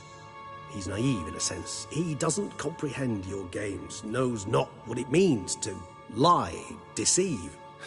Suggesting he's maladjusted. and venting his rage. I'm suggesting maladjustment can at times breed conflict. But is it the case this time? I cannot say, but intend to find out. Gotta find him, before something upsets him even more, and all Beauclair is awash with blood. Well, we share a cause then, just like the old days. Not entirely. I mean, when I find him, you know. I know you've a contract on his head. Yet your true task is to stop the beast killing, not necessarily to kill the beast, am I right? All in all, sure. Let us find him. By the time we do, I hope I'll have convinced you Dettlaff is no monster. Fine, all right already. But for now, evidence is stacking up against him. Hear that? The posse. Knights must have tracked me here. I prefer they not find me here. I've makeshift quarters at Mère Lachaise Long Cemetery. We'll meet there. See you.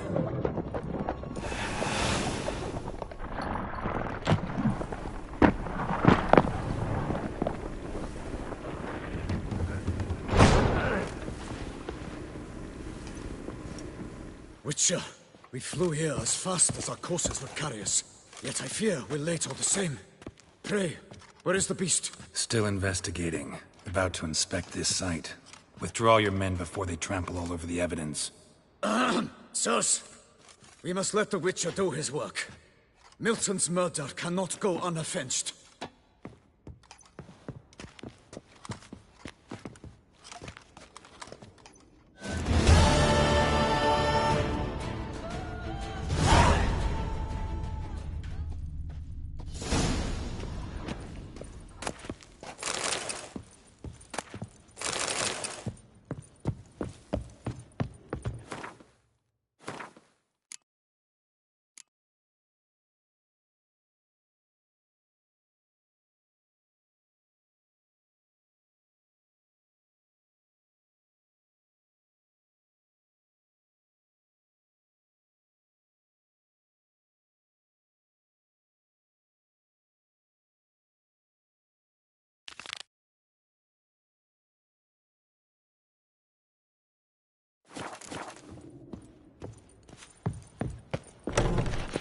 We must allow the Witcher to...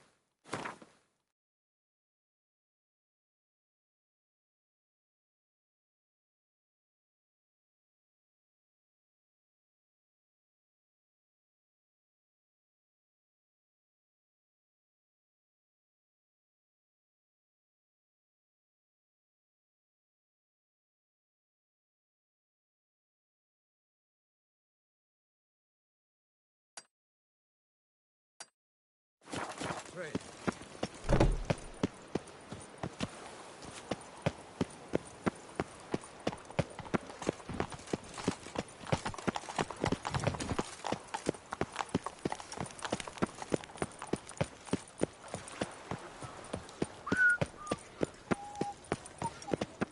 Sir! A letter for you, sir!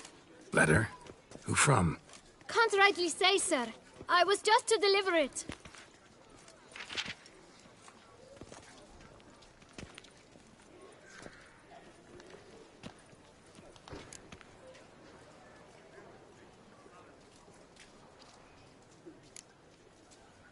Here. And thanks.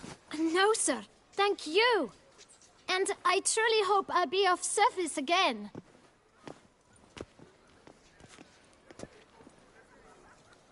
Dearest. I suspect weighty affairs, rather than merely the wine festival, have drawn you to Toussaint. Perhaps you'll find time to probe a certain matter in spite of this. I recently came across the mention of one Professor Moreau, a scholar in Beauclair, who conducted research into Witcher mutations. Though the details are rather murky, as is the location of the scholar's laboratory, his journal could contain more information. It lies buried with him in his tomb. I enclose a map I found in the book I happened upon. Though less than completely legible, I trust it will prove useful nonetheless. I felt this matter could prove of some importance to you, thus I dispatched this letter without delay. Whatever you decide, please take exceedingly good care of yourself. Your Yen. A professor who studied Witcher mutations. Might actually be worth looking into.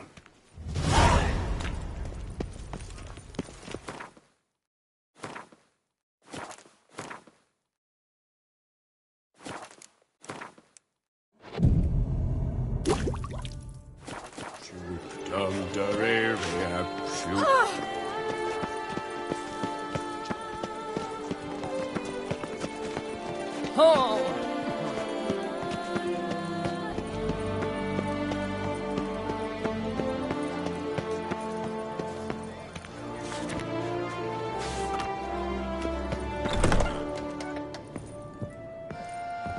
Good day.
Never you walk.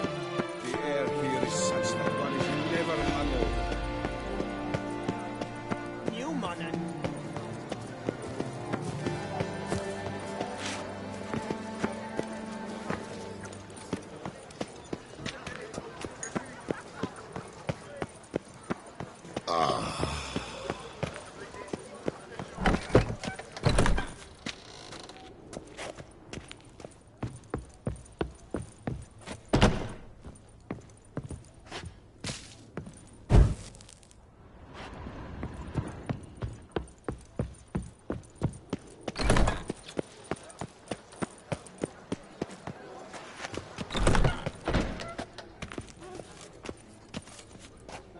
Wipe your boots before you take another step. Don't slurp your food. Don't eat with your hands. Don't pick your teeth with your knife. What? Oh, I'm just jesting. You, sir, clearly were not born in a barn. Welcome to the Pheasantry, the best auberge in all the duchy. What are you serving up today?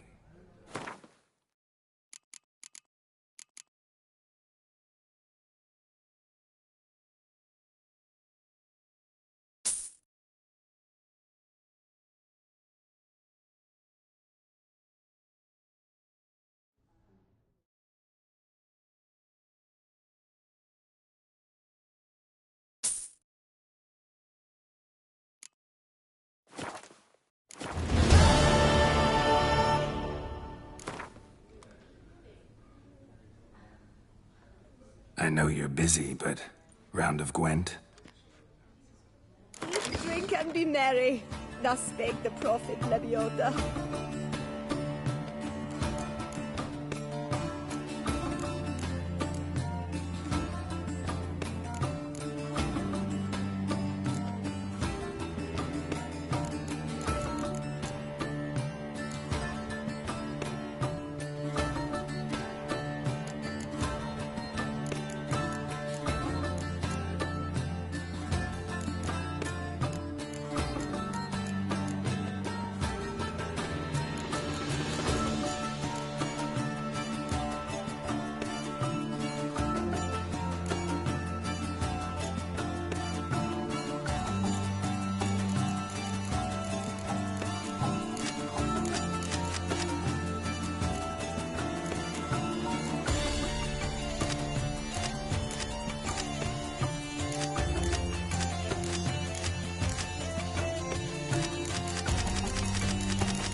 Whoa! A witcher! A serious client at last. Tell me, what do you need? Honeysuckle? Gymnasia petals? Show me what you've got in stock.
In the mood for a round of Gwent?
Nox Celavi. Might be worth looking into. Do you know the colors I would see on the Duchy's banner? Red, white...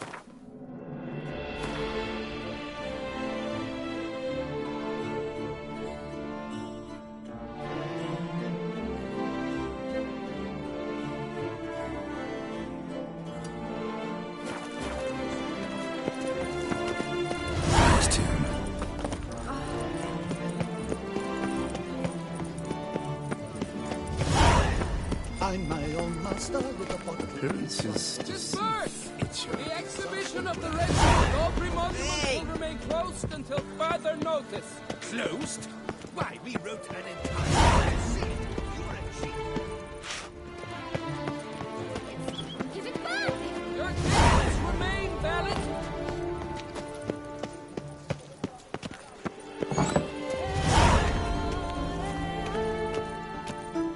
Were the good prophet Lebioda lively and spry, from me he would greetings and welcome, sir. Toussaint is home to the best wines in the world, and I've the best wines in Toussaint.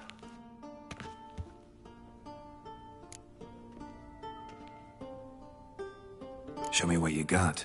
See if something catches my eye.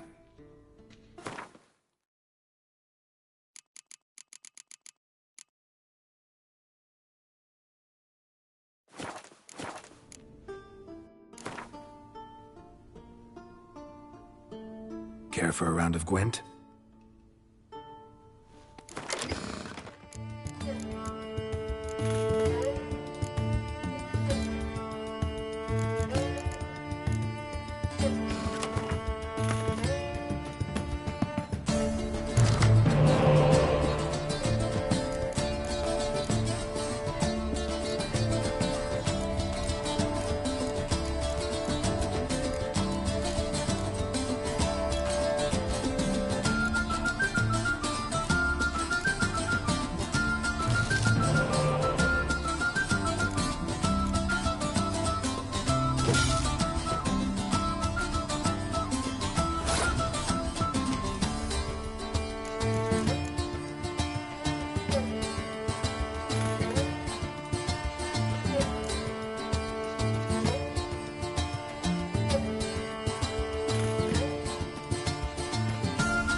Light, love, and wine castle, no half-hearted Disperse! measures. The exhibition of the Reginald Dobremont. Please disperse!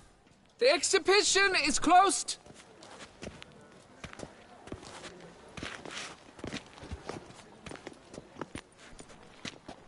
What's this about? Oh, Lepiota, give me strength. I can't bear this, please! I believe I've been clear. No presentation today.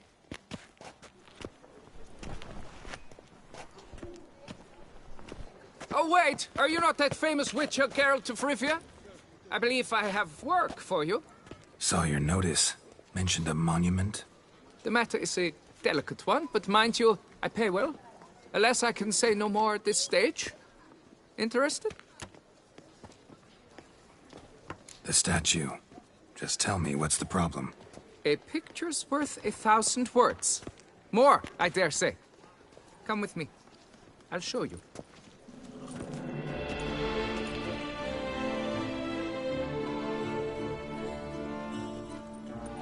Here it is. Our pride and joy, Reginald Dalbury. A giant among lovers. A poking, puncturing swordsman, and atop all that, an unrifled tiddler of harps and other organs. So what's wrong with it? How should I put this? It's lost its jewels. Somebody stole the testicles off a statue. No ordinary statue, mind you. The sole monument made using a cast of the great Reginald's own genitals, certified and authenticated. Sprung directly from his loins, they grant all who stroke them unparalleled virility. All who buy a ticket, that is.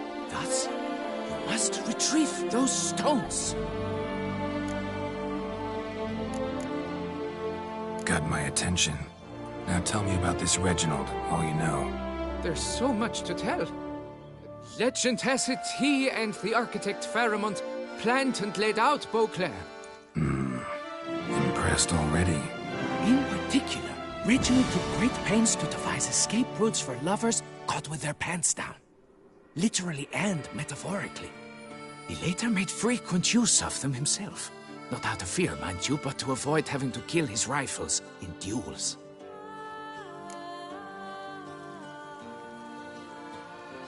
Any idea when the theft took place? It must have been mere hours ago. I guided the last group through the exposition quite recently. The stones were very much in place. Got any suspects? Considering the vast potency of Reginald's prized pouch, everyone's a suspect. Who would not want it for himself? Need to look around. Might find a clue or two. Do what you must, as long as you return grasping Reginald's stones. Without them, Beauclair's entire tourist sector faces trying times. Trying times. Don't worry, Reginald, don't worry. You shall be whole again soon. Saw marks are straight and clean. Precision castration, I'd call this. It will all work out. It must. Dried bloodstain.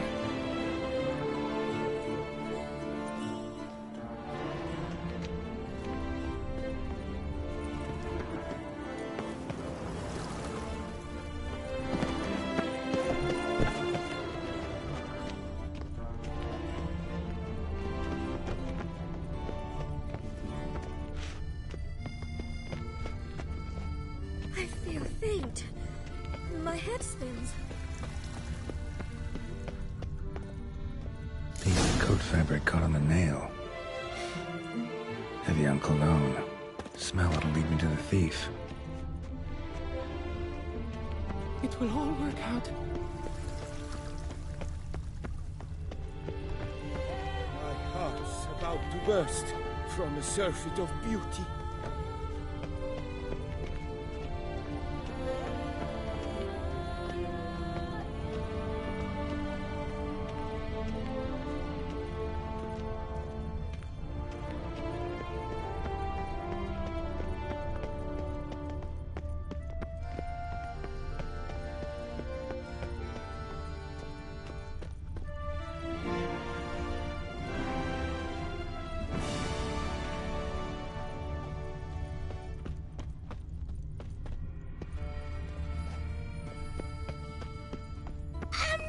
Drunk?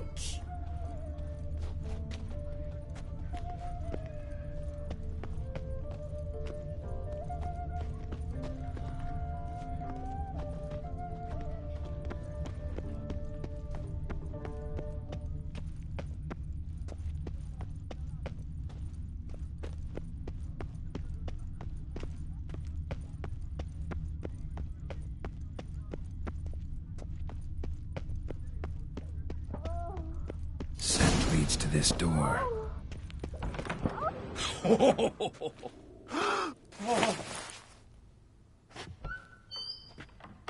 Oop. Sorry to interrupt, I guess. This is not what it seems. Word of honor. I tripped, rolled, tumbled, and landed where she already lay. Psst! Hughes! That's not him! I swear, this is all an unfortunate coincidence. A series thereof. What? That's not my husband! You mean, not your husband? Who are you, and why are you in my home? Out! Now, or I'll summon the guards! Calm down. Just here to talk. I believe we have nothing to talk about. Oh, we do. We do. Just to kick things off, you're in great form for a man your age. I eat well, start the day with a glass of wine. That preserves the body wonderfully. Interesting. Might try it. Say, ever heard of Reginald Dobry, his statue? Everyone in the city's heard of it. Reginald's a paragon, a national hero. That's so. You seem well informed, Hughes. Maybe you know who stole Reginald's testicles. I can explain everything. This... Rosalinda, I know you're in there. You had that fancy pants of yours. Oh no, not him too. This really is not my day. Got you, you rogue! Prepare for a shellacking, Scallop! What the laugh's this? Rosalinda! One I could forgive you, but two at one time! Wait, got nothing to do with this. Take me for a fool? I'll teach you to fish in another man's pond! Got no time for this. Go home. Yes, that'll be best. I'm done here.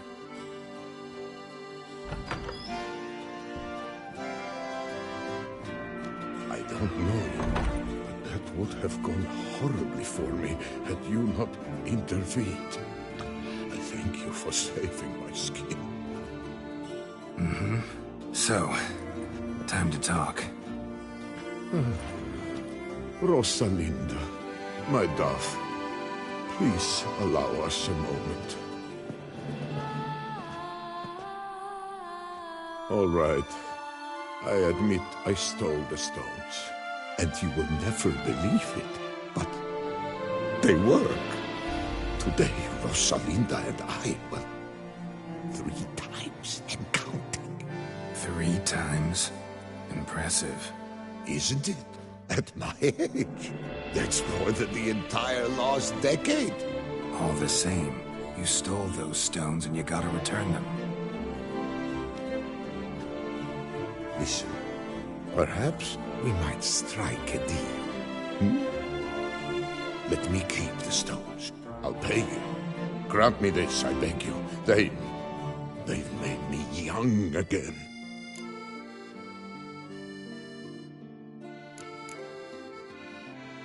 Perhaps I could lend them to you. For 1 more day. What would you say to that? A day is 3 more romps at the least. You've a deal, sir.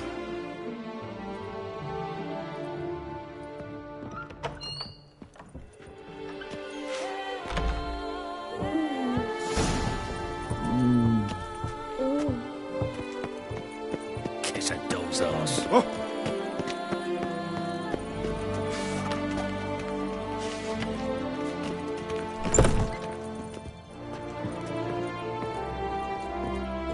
143, carry the 2. Greetings, brave hero. I am Raphael de Serman, and I am the Ducal Camarlengo. I'm Geralt. So what is it you do here? I pay the knights errant. For what? Our knights wander the roads, protecting Toussaint from bandits and monsters. It is fitting and just that they be recompensed appropriately for these toils. Note, sir, that should you successfully smash a Hans, save a brother knight from peril, or extract a captured merchant from the hands of cutthroats, come see me. You shall be rewarded. Wouldn't mind a glance at your books. Ones you're willing to sell, that is.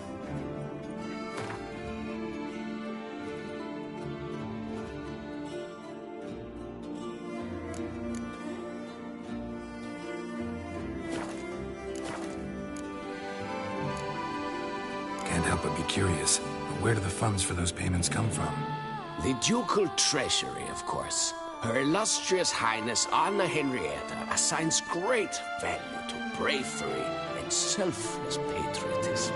It is her standing order that any knight may receive a wage, pardon me, financial compensation for his dedication to defending the duchy's internal security and order.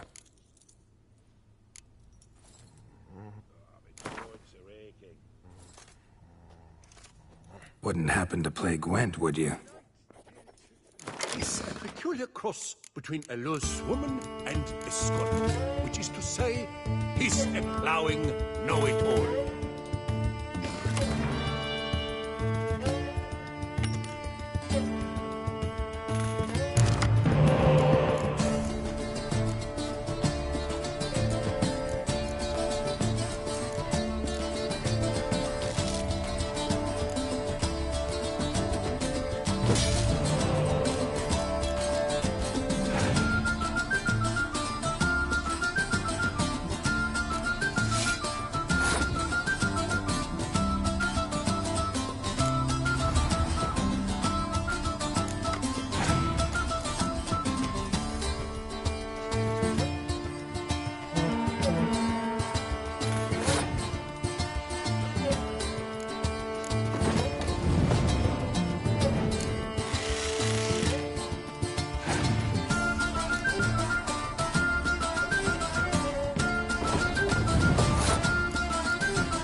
The quill mightier than the sword.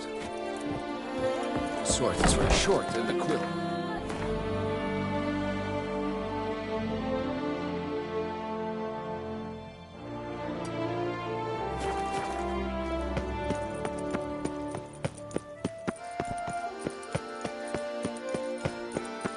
Oh, the Witcher! The one...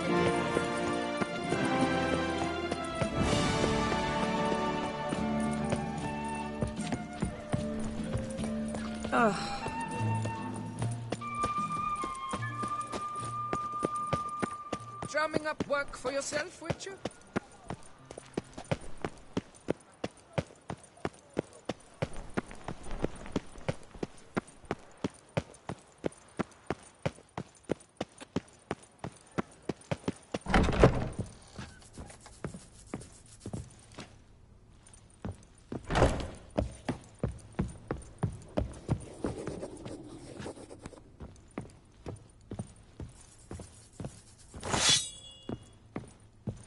The best steel in all of Toussaint.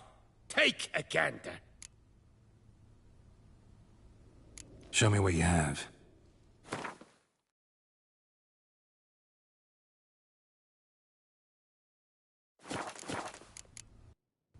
Farewell. No, see you later.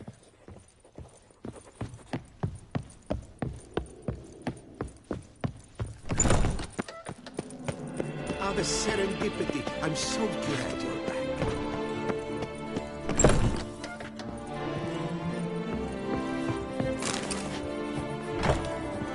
You need new breeches? Gauntlets, perhaps? What say you, fair knight? What have you got there?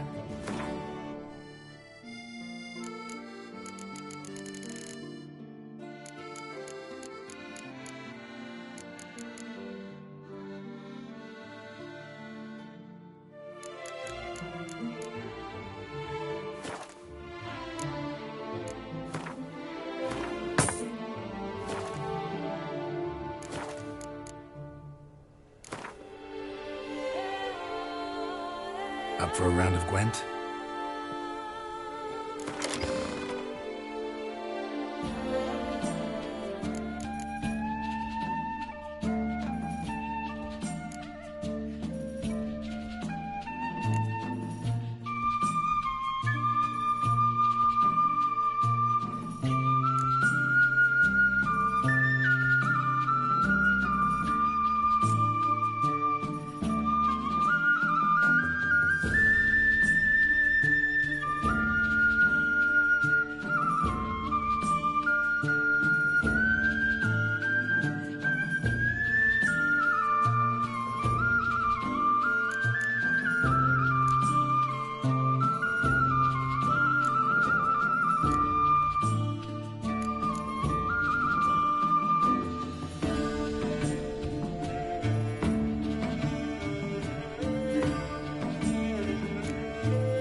the serendipity.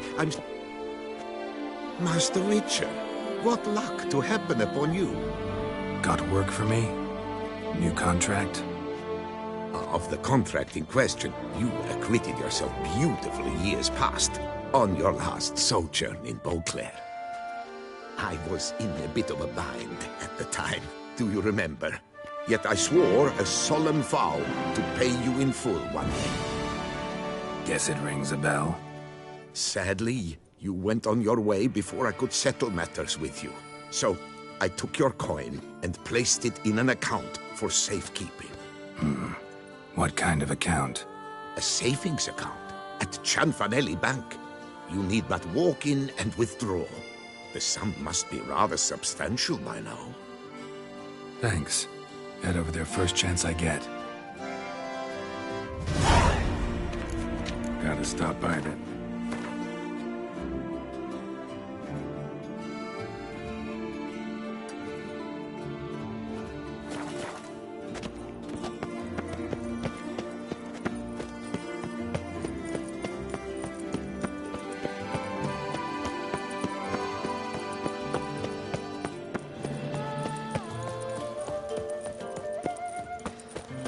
Do you know the colors I would see? Yes, on a the Duchy's face banner? no ointment could help. Stock the larder of the Duke. Welcome, good sir, to Dupont and Sons Emporium of diverse merchandise. Satisfaction guaranteed. Show me what you got back there.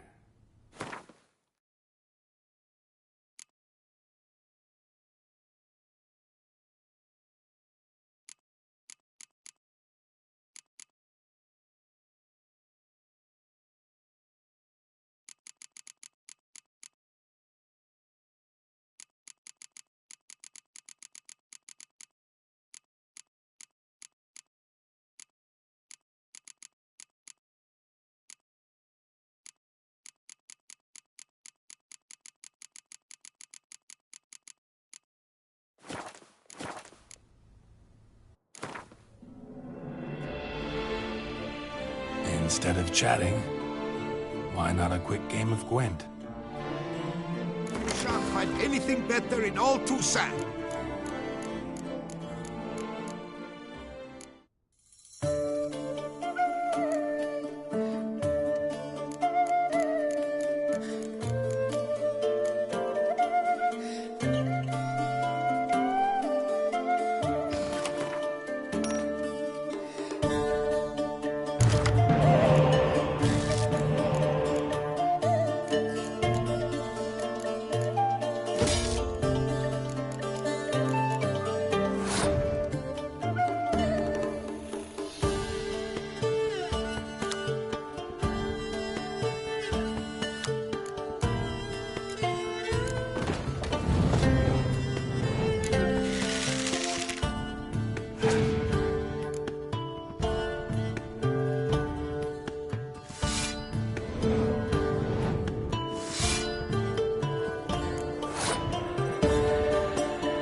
To be born in Toussaint is to be born under a lucky star.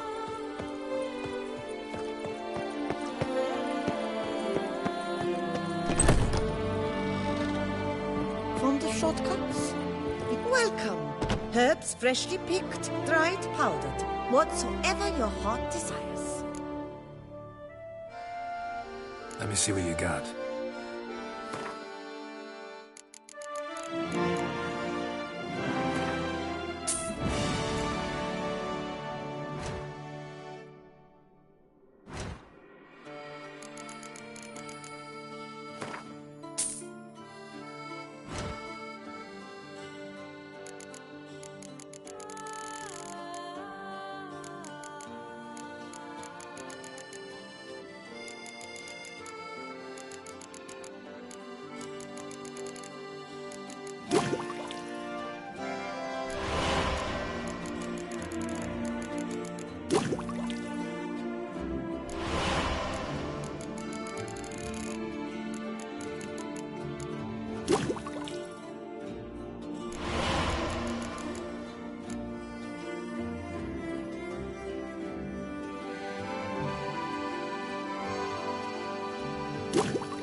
Herbs schmerbs. But how about some Gwent, eh? Shortcuts. Be careful you do not trample any herbs.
Another...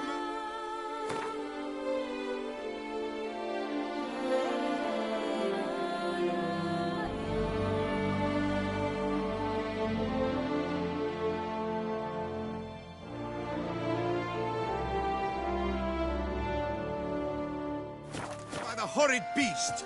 Milt at the Peyrat falls victim to his own powers. Nephew, 'tis right, gentlemen.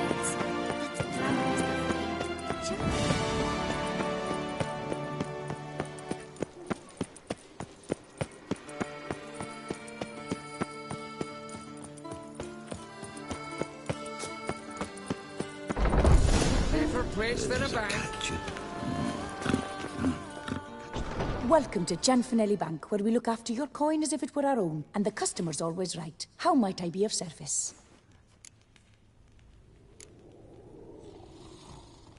I'd like to change some coin. By all means. Got an account here. Like to make a withdrawal. Naturally. Your name? Geralt of Rivia. Wait a moment, please, while I find the relevant record.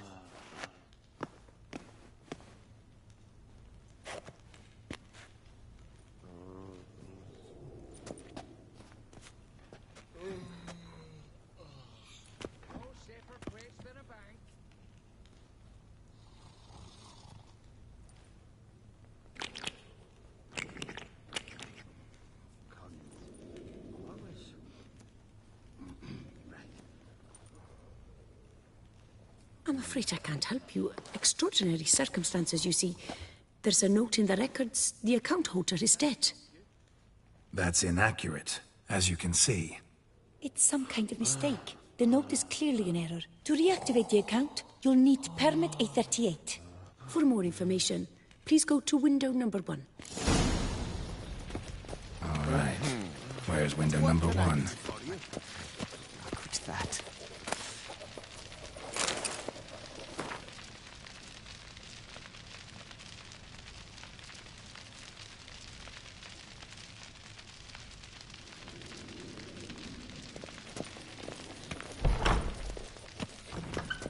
Welcome to Gianfinelli Bank, where we look after your coin as if it were our own, etc., etc.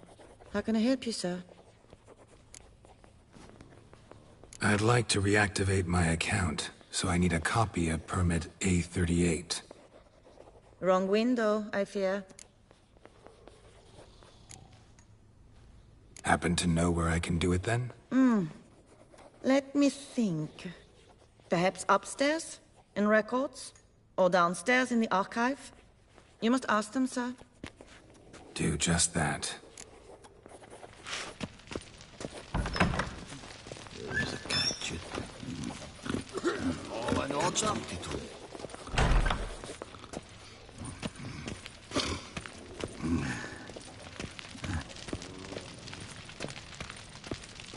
Our bank is the pride of all Beauclair. What can I do for you?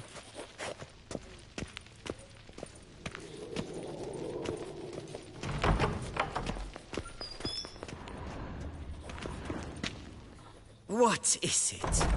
Folk are hard at work here. I need permit A38. Any chance you could issue me a copy? Fiddlesticks, I've just run out. Wait, really? Of course not. In truth, I've never had anything of the sort. This is the archive.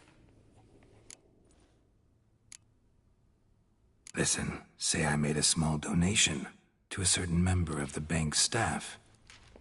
A bribe, sir? How dare you? I truly cannot help. This is the archive. That'll be all. Thanks. Yes, it's what they always say. And once you're upstairs, do tell them not to send every lost fool with a problem to me. I've work to do. Damn bureaucracy. All in order?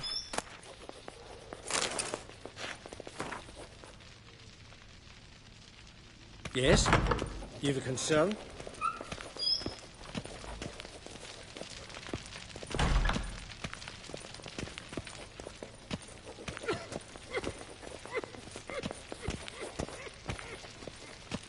What can I do for you? Cons. Always. Right. No safer place than a bank.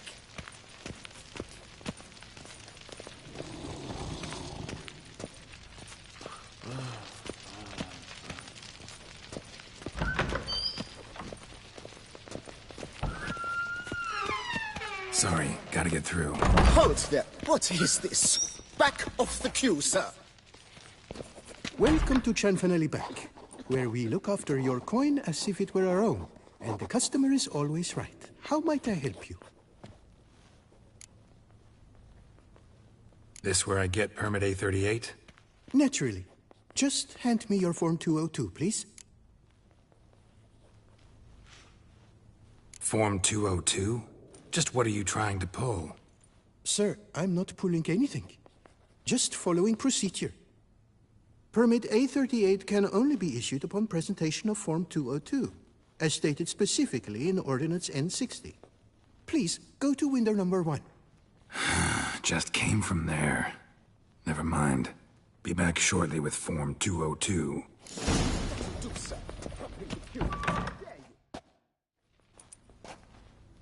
You cut in front of me, sir.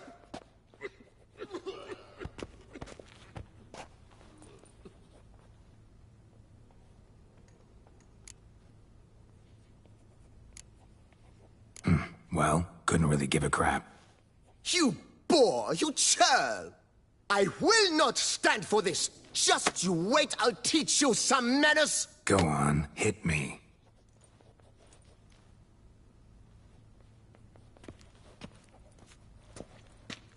Oh, gentlemen, if you wish to raise a ruckus, do it outside. Outside, now!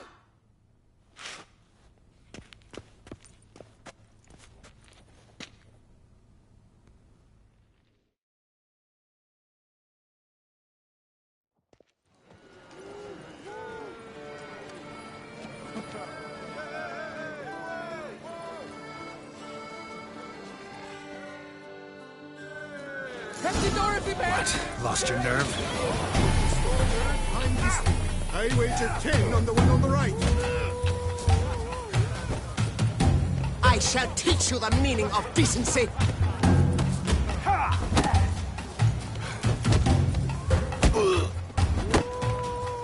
Poor simpleton, prepare to be humbled.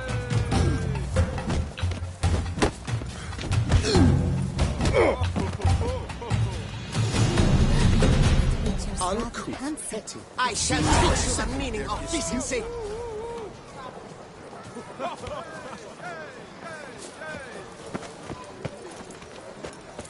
A return to traditional values and morals. That is the remedy for Toussaint's problems, not two swords. So, she arrived in Yes? this little Can I help you? Come on. Where the hell'd she go? Hair pomade. Need to follow the scent. Could be the lead I need. Goes deep in the archive. All in order? Little number likely cost more than we. I truly wonder who she got to lend her that much coin. No safer place than a bank. There's a catch. So you see, she claims puffed sleeves will be in fashion next season. Excuse me. Got something I gotta take care of at window You 1. cannot be serious. I too find it hard to believe. Excuse me. Can you not see what it says there? We're on our break.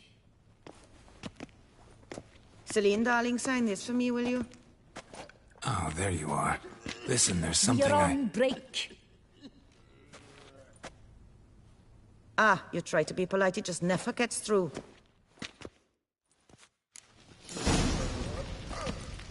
No choice, I guess. Need to wait till they're done with their break. I was at home the other day, sitting, when suddenly, knock, knock. I opened the door, and who was there if not Lepio? You must wait. They have the break now.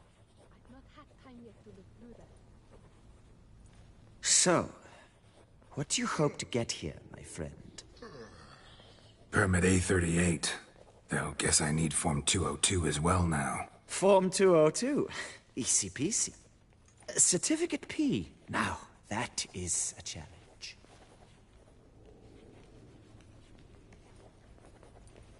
But, as we are both forced to wait, fancy a round of Gwent.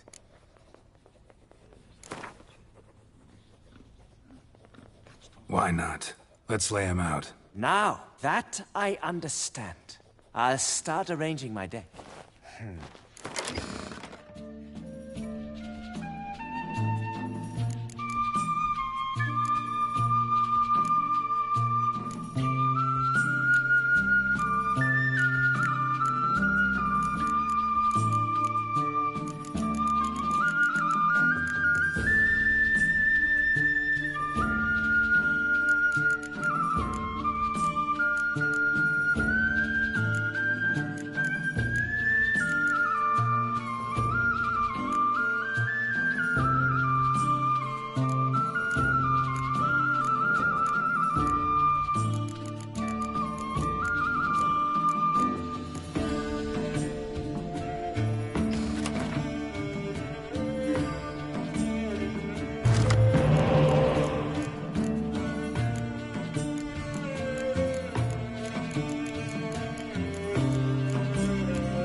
As your prize, I shall reveal to you my foolproof method for cutting through this bureaucracy.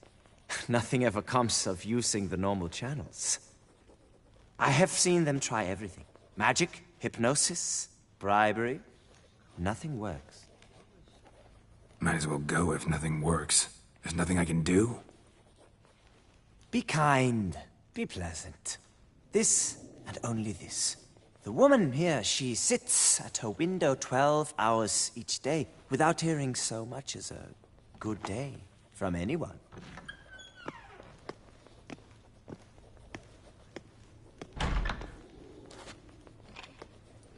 But muster up some flowers, some perfume. Well, you will resolve your matter lickety-split. Right. Certainly worth a shot. Good luck.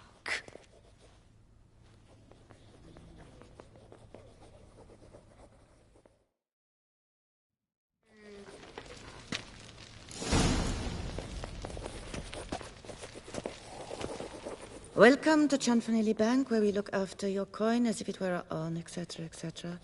How can I help you, sir? Need Form 202 to get a copy of Permit A38. Do you know that? Couldn't have told me? Wasted a lot of time because of you. Please, sir. There's no need to lose your temper. I thought it obvious and thus needed no stating. The form will soon be ready. Name and surname?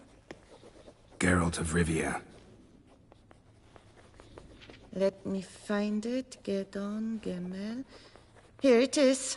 Geralt of Rivia. Sorry, sir, I cannot issue Form 202. Excuse me? The applicant in question has been declared dead, officially. Now, do tell me, sir, how am I to enter that into the ledger?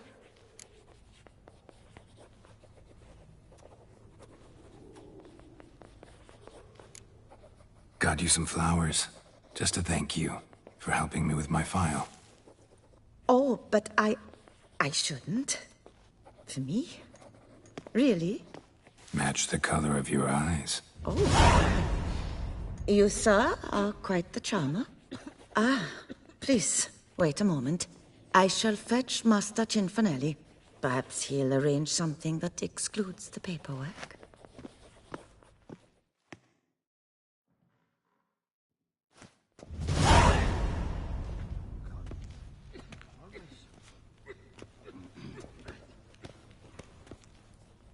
You tell him, dinna disturb, but no, always some bugger who can't stand to wait. Plough me, who's this? Hearty greetings, Master Geralt. You haven't paid us a visit in eons. Been a bit busy, but I'm back now and I need your help with something. Of course. Now do tell, how can I help you? Got a problem with my account. Wanted to withdraw some coins, see, but... Nae problem there, we'll get you paid up in a jiffy. Just gonna need to settle yon tiny wee trifle. Heard that already. Permit A38, among others. Oh, my hands are tied without them, Geralt. But I see you're a quick learner in the ways of banking. You'll get them in a heartbeat.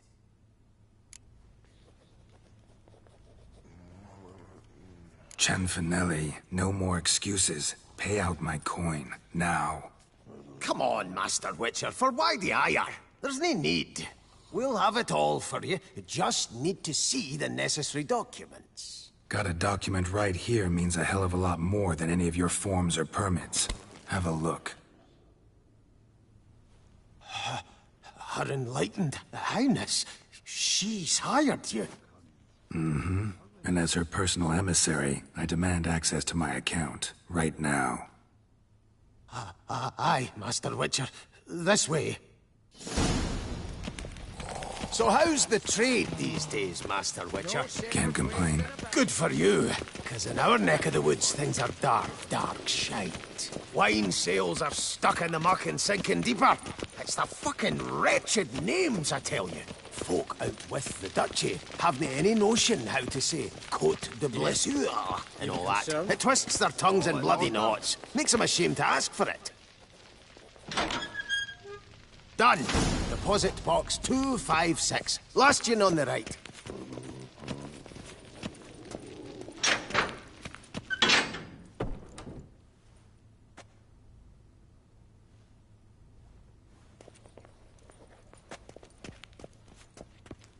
What the hell's this, Cianfanelli? Box is empty. Well, coins got to circulate.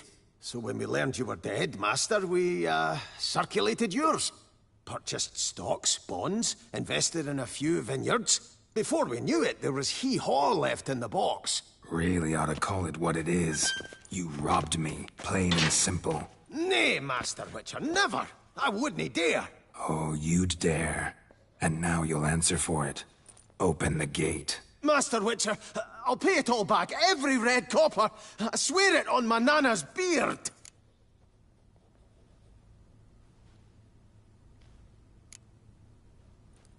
Got a week, not 1 day more.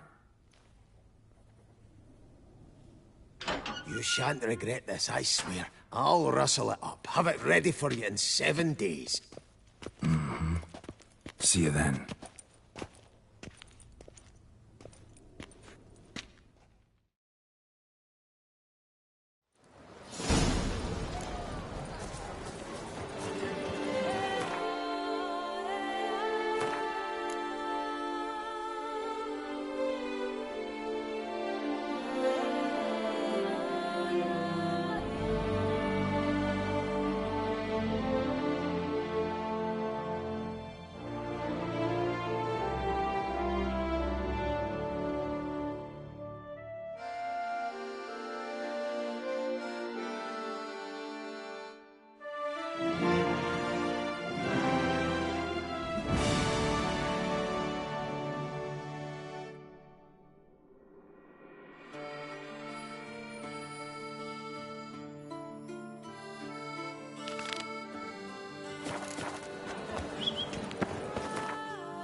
Ooh.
Given me no choice.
the area if I want to get rid of them for good.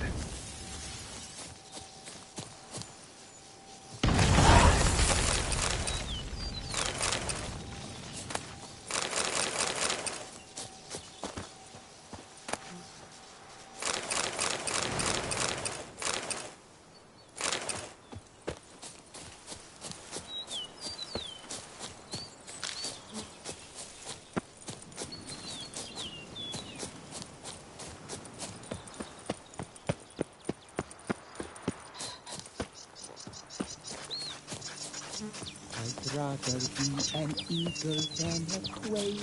Yes, I say. Drink up while you're young. Every day the same. Wine, and look like swirling wine. It's enough Bread to drive you adds a string to your step. If in a Wine horse adorns drops, your you head. ride it with a constant gallop.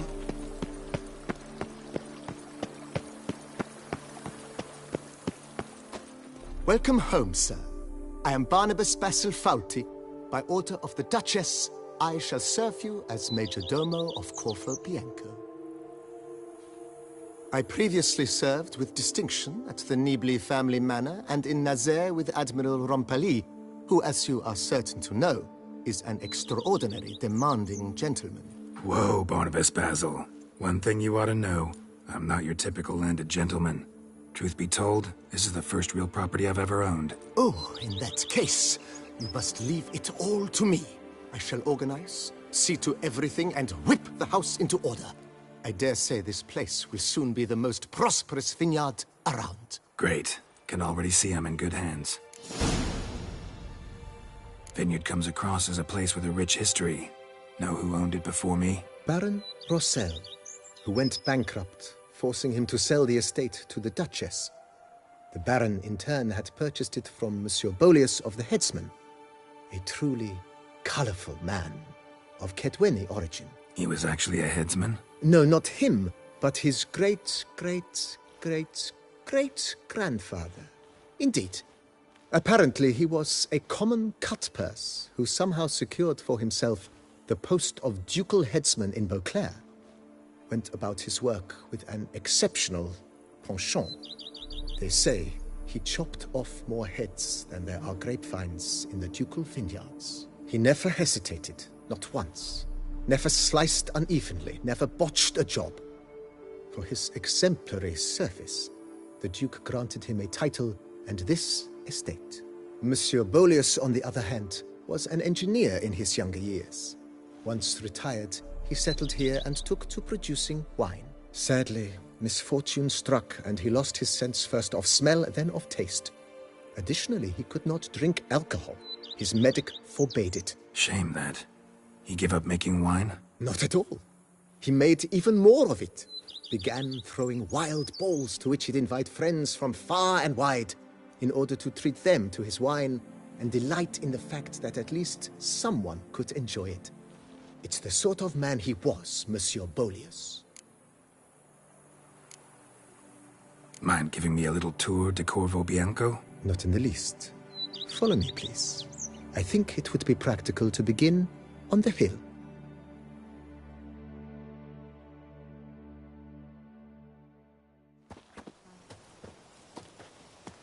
Behold, sir, your estate in all its splendor.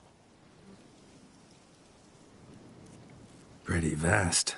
Indeed. And now, sir, allow me to show you a handful of interesting details. Follow me, please. Been a major domo all your life? Yes, I come from a long line of major domos. My father was a major domo, as was my grandfather before him, as was my great-aunt. In fact, she was the one to start the tradition. Great-aunt? A hard woman. It is said that already as a child, she knew where she was going and went there. When she arrived in Beauclair, she signed on as a chambermaid at one of the vineyards, then slowly worked her way up to major domo. She dragged the rest of the family up the same path. But do you know any who's not heard of our wines? Don't stink of wine. My wife won't. The servants' quarters. I occupy the green home. With the Duchess's permission, I have hired a full staff. Their salaries to be paid from the ducal treasury. Nice of her. Not the most sightly part of the estate, I admit. But I think it's worthwhile for you as master of the domain to know where the help stays.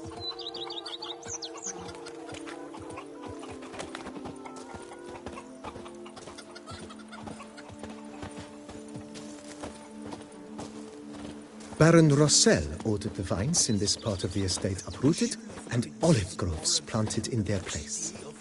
They look beautiful, especially come spring. Don't look at all bad now, either. Diddly snips! My back aches something horrid!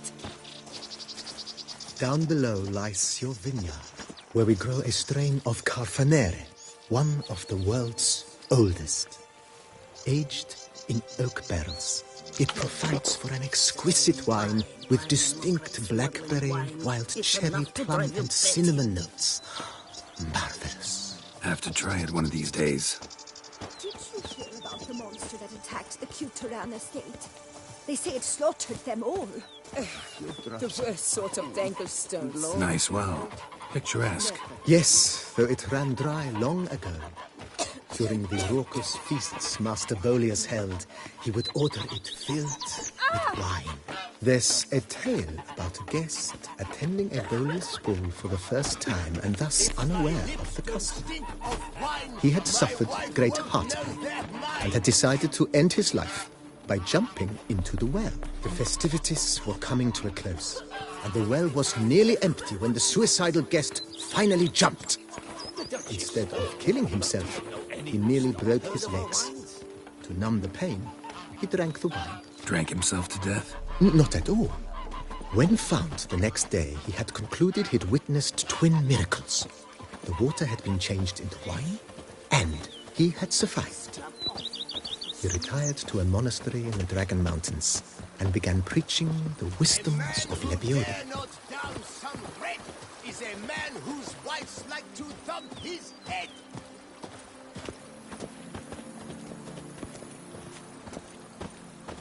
Monsieur Bolius' wife Nina kept a garden here. A supremely lovely place it was. A bit neglected now. I agree. Yet nothing stands in the way of restoring it to its former glory, and once again planting it with herbs and other vegetation.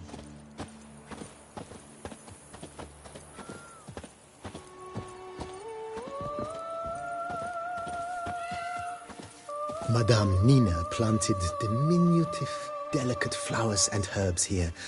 One might say their aroma still hangs in the air. You're quite the romantic, Barnabas Basil.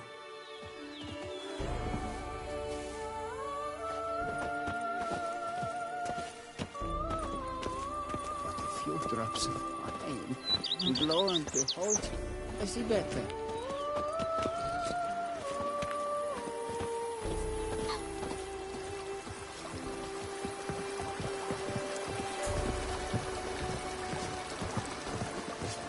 The Dutch is small, but do you know any who's not heard of our wines? This served as an additional wine cellar in years of plentiful harvests. Bit of work and it'll make a fine stable for Roach.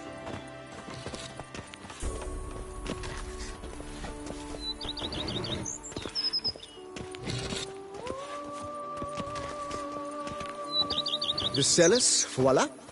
During Monsieur Bolis's time, wine was kept here, but Baron Rossel used it to store olive oil as well. I took the liberty of cleaning up the mess, which I made while fighting the Bruxa. Thanks, Barnabas Basil. Appreciate it. The Dutch is small, but do you know any who's not heard of our wines?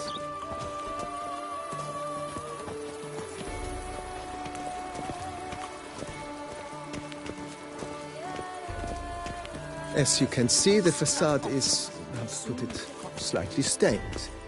But one cannot deny it a certain subtle southern charm. True, though it could use a bit of subtle paint.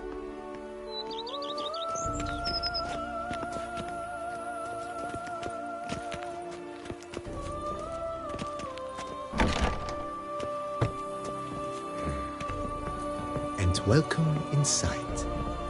On the left is the master bedroom. On the right the dining hall and kitchen. Upstairs, you shall find the guest room, currently used for storage. Not a bad idea. At the moment, the house is only minimally furnished.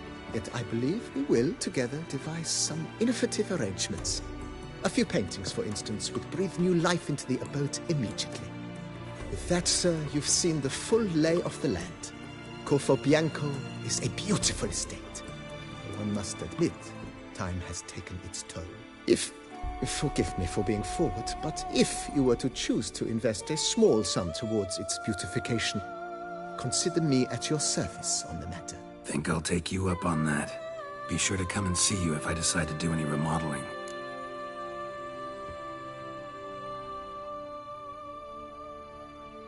Mentioned the place could stand to be spruced up.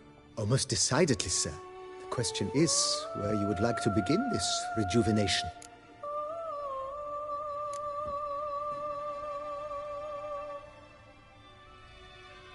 Got these spacious grounds. But maybe it's time to make them more... useful. Oh, yes.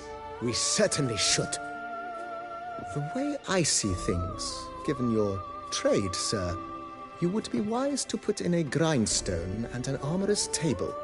A good way to start things off, don't you think?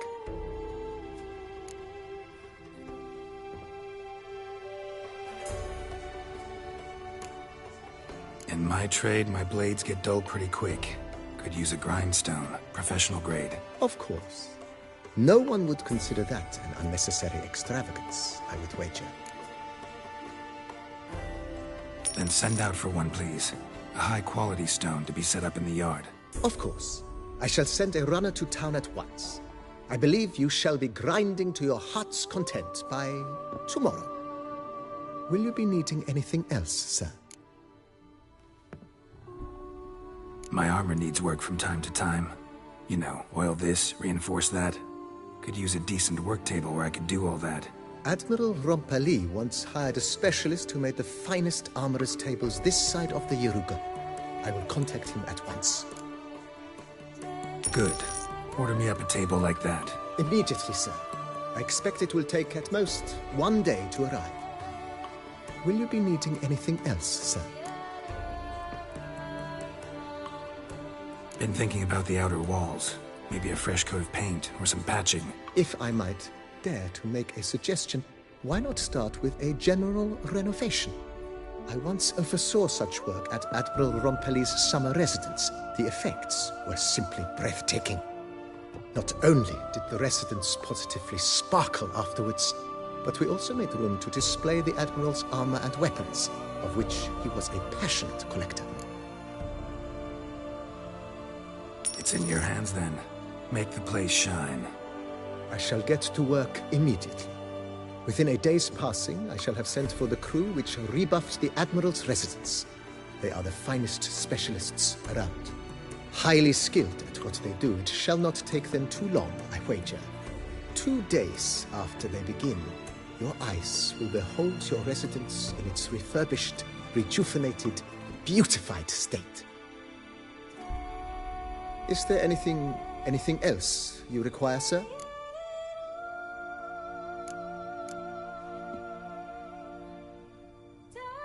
Know what? Changed my mind. Not in the mood to talk about redecoration today. But I wanted to ask you something else. I shall be glad to answer your every question, sir. Thanks. Gotta get back to my business now. See you soon.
Now I shall sing you a song.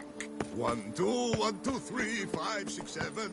They would just take to work as they take to dance and drink.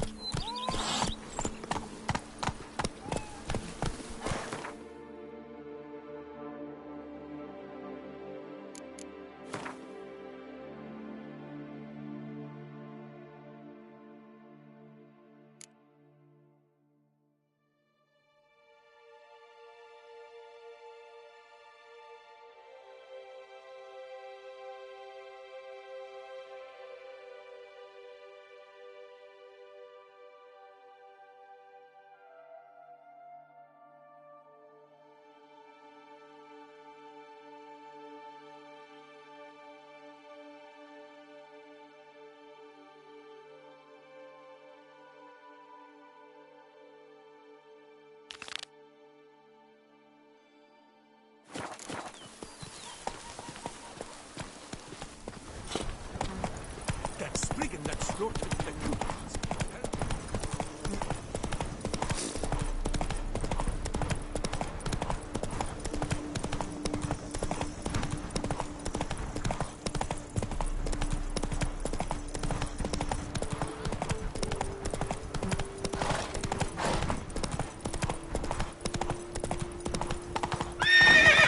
Come on, Roach.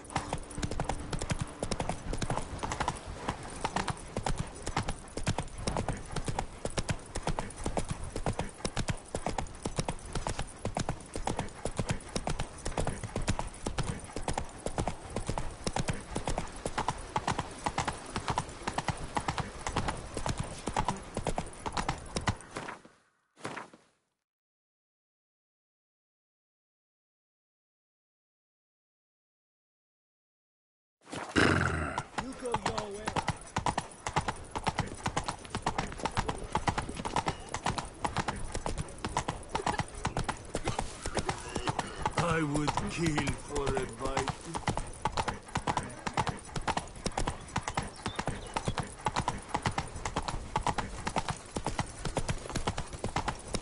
A high and mighty northerner dog beetle.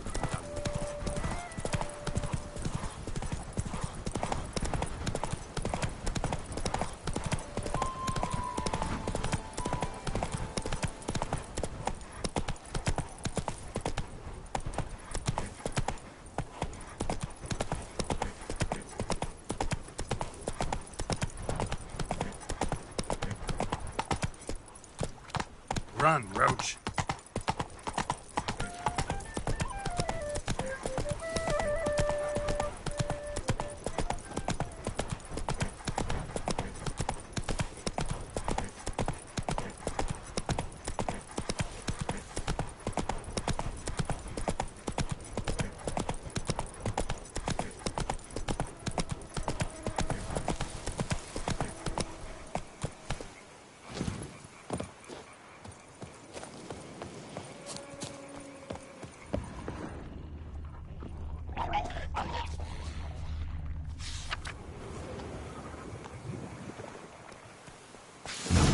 Inscriptions in Elder speech. Salvation lies not in Dol Nevde, but in our hearts. Glory be to Eldarin. Damn. Professor's journal's long gone. Guess somebody else found out about it too. Should look around, see if I can find something else.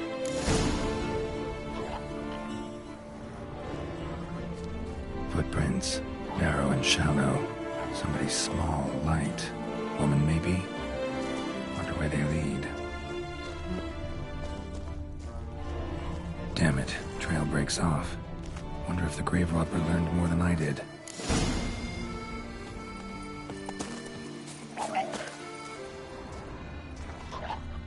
Professor certainly can't do much to help me with my search. Won't learn anything else here. Map Yen sent me will have to do. Also, Epitaph mentioned both Eldarin and Dol Nevde, Valley of the Nine.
site marked on the map's all wet now. Solnatua flows through there. Must be where the valley's lay. Need to explore the location.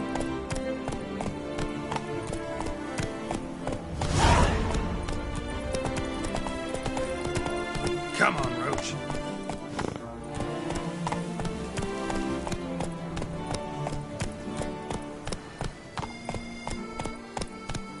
Hey-ya!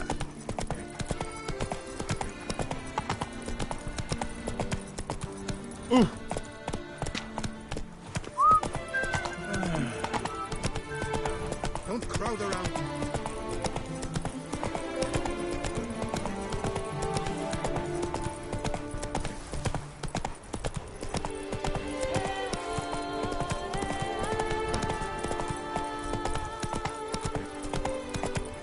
Go, go. Ah!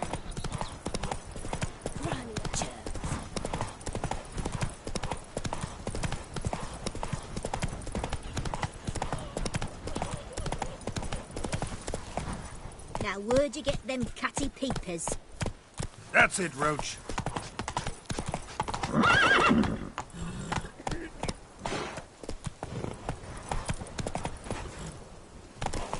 And what do you get for all that work? You, hey, with the blades on your back. Look, monsters all about.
Come on, Roach. I knew you'd save us.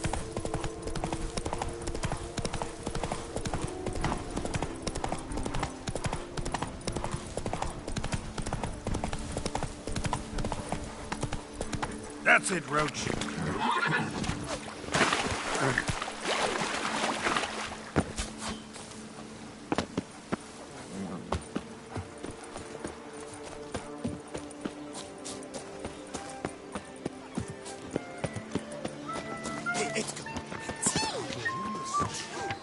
Are there elfin ruins somewhere in the woods?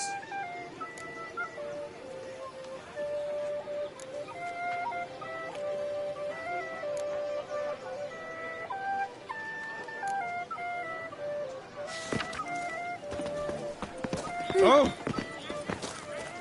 I doubt it myself. Welcome to my humble establishment. What land do you hail from? Been on the road so long, don't know how to answer that. Let's just say I'm from the north. Ah, is it true what they say? About the war, death, destruction all about? Exaggerated. Not by much, though. Oh, forgive my asking, but I family in Edern, see? So I'm curious. But please, do tell me what I can do for you.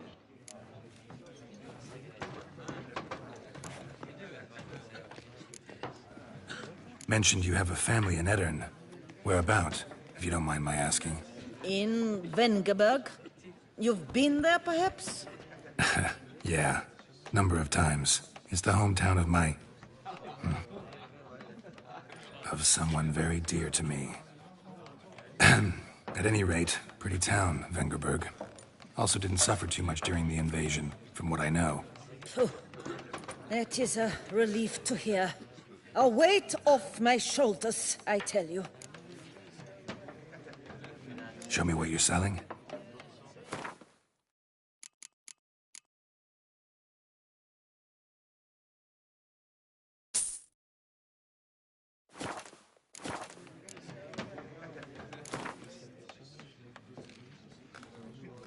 You play much Gwent?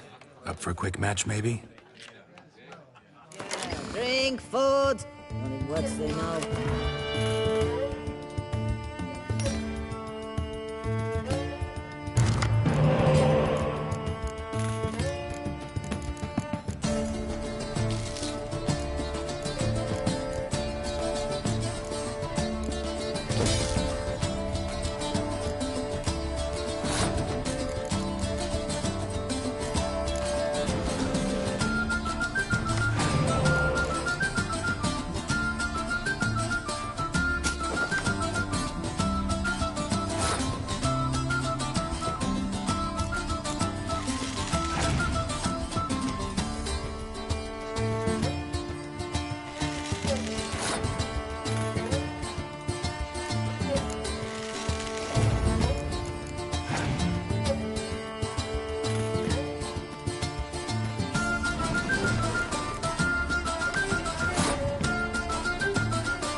See, you're the Duke of this, the Duke of that, you're the Duke of...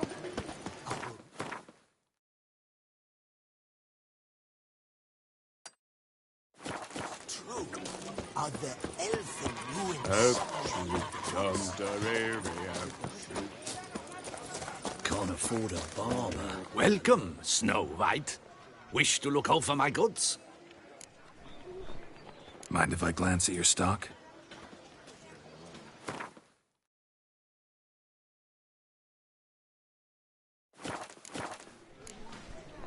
See ya.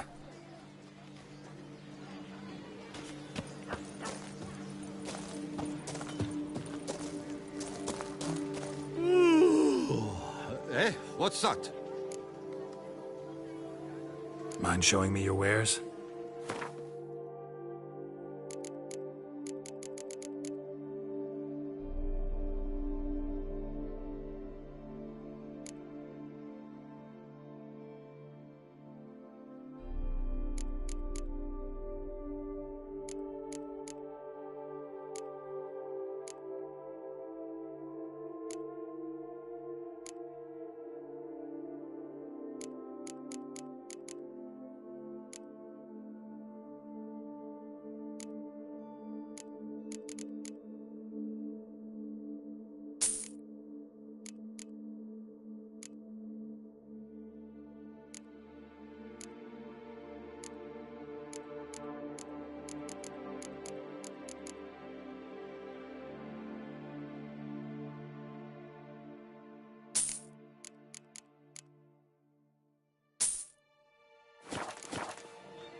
Gwent, interested in a round or two? Unbeatable bargains. Preferential financing from the Cianfanellis on every armor purchase.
What's that?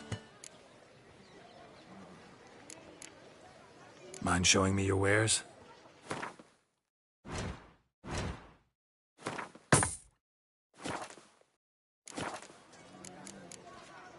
So long. Justin, Julian.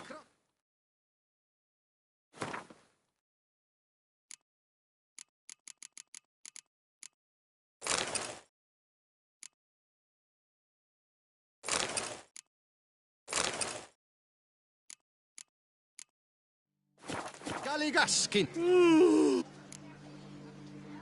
Mind showing?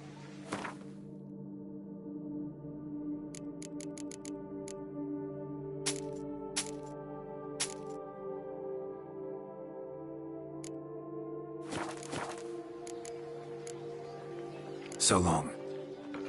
Slips. My back aches, something horrid. During the tourney, one knight got stuck in his armor. So bent.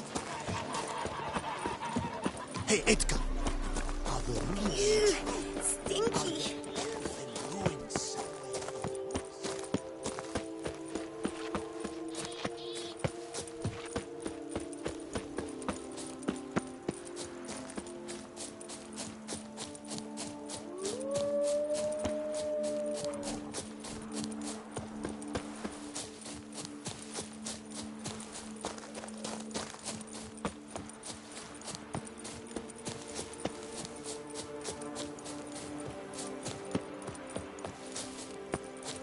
Come on.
Sprout again.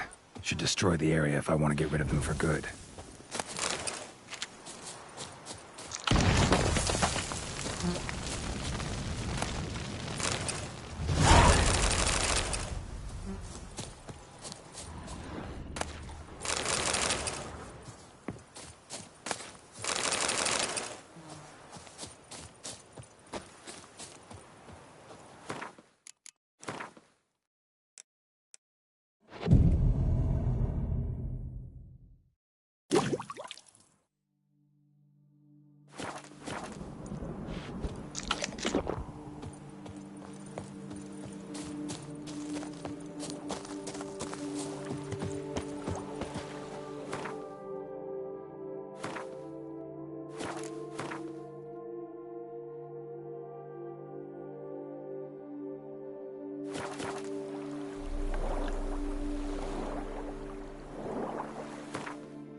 Grave Robber must have found something in Moreau's tomb to activate the entry portal. Wonder what surprises this place has in store.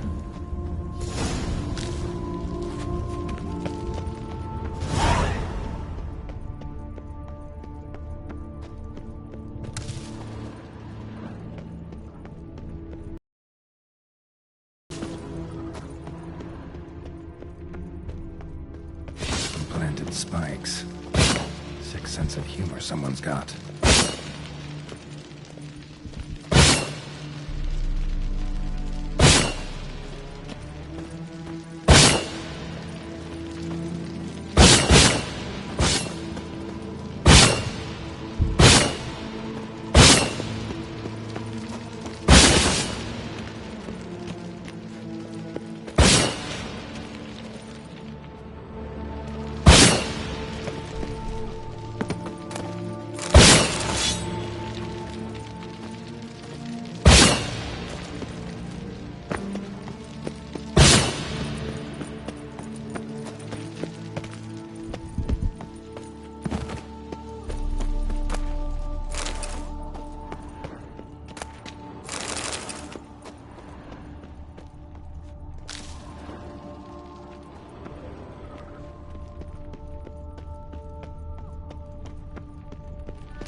Blood-soaked.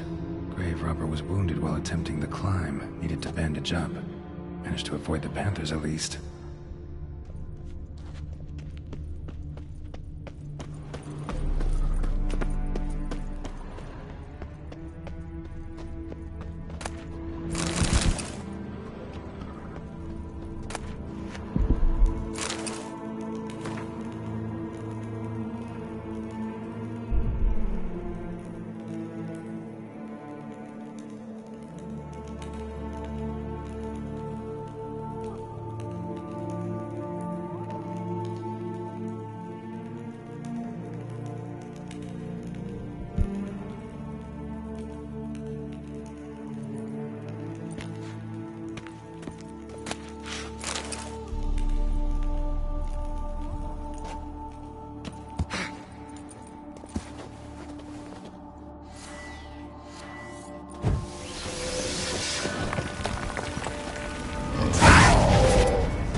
having something like that myself.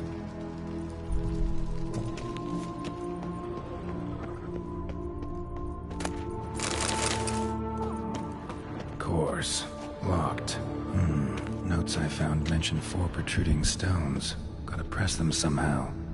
Crossbow, maybe? Could try to hit them.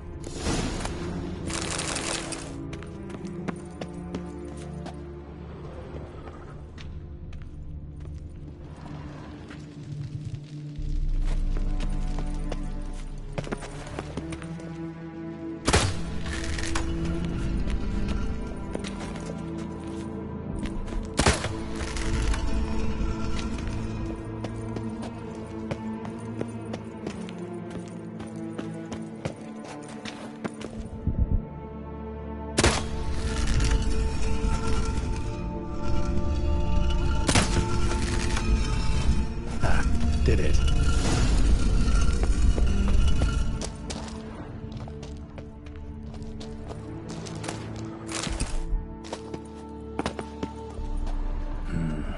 Interesting as places go. Seems someone put a lot of thought into its design. Should look around.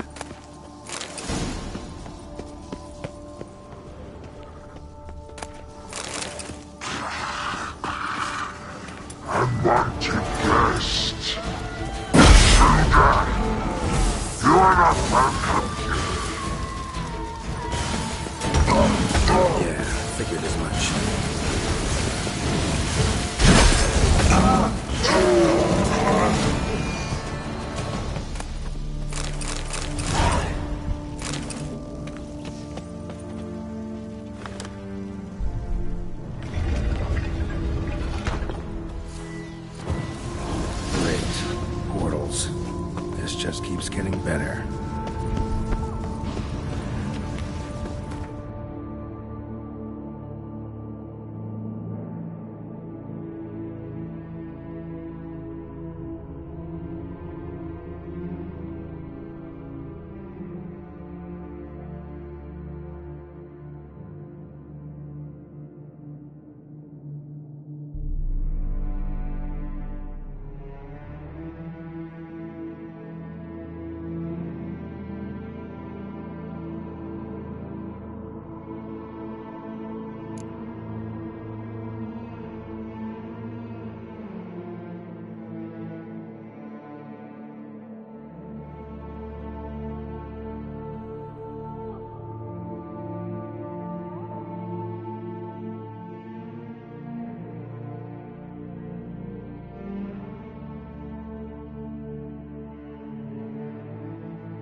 Where I started.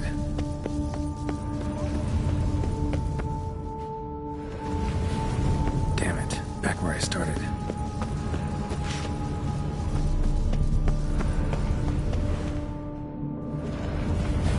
Damn it, wrong again. Could be some clue around here.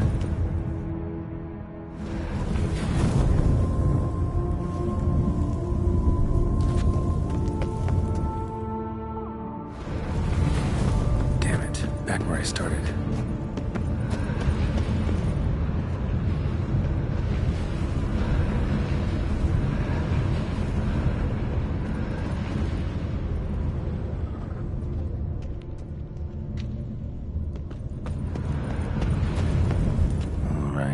Right, now to find the next portal.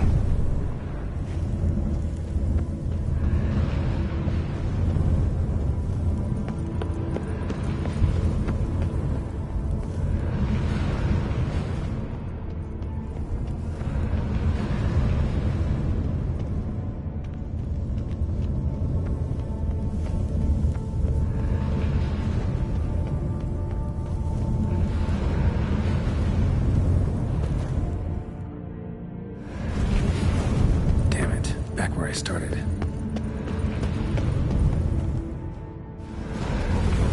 Statues seem oddly oriented, as if to all face in one direction. The right portal, maybe?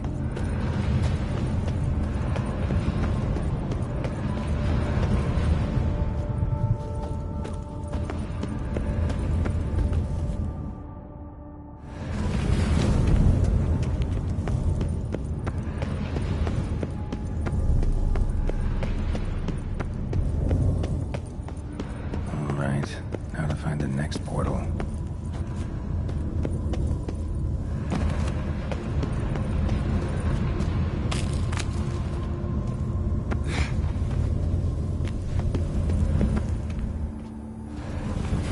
Alright, now to find the next portal.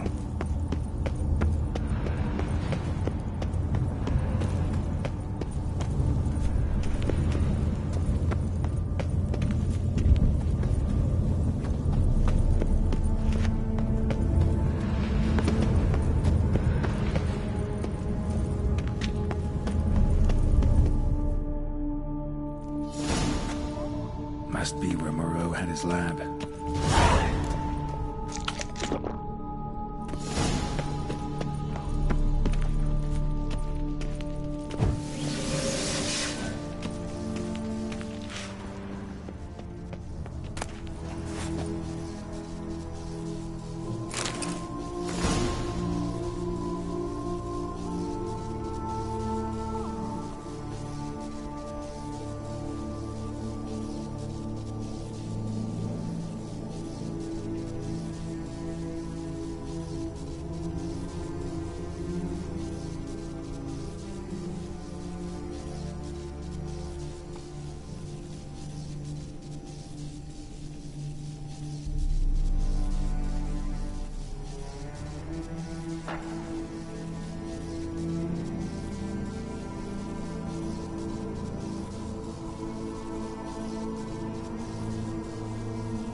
Intriguing as machinery goes, but how do I start it up?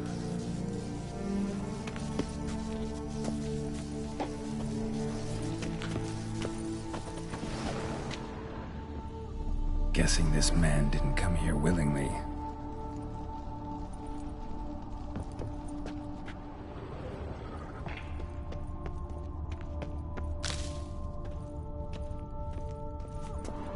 Just need to pick an entry.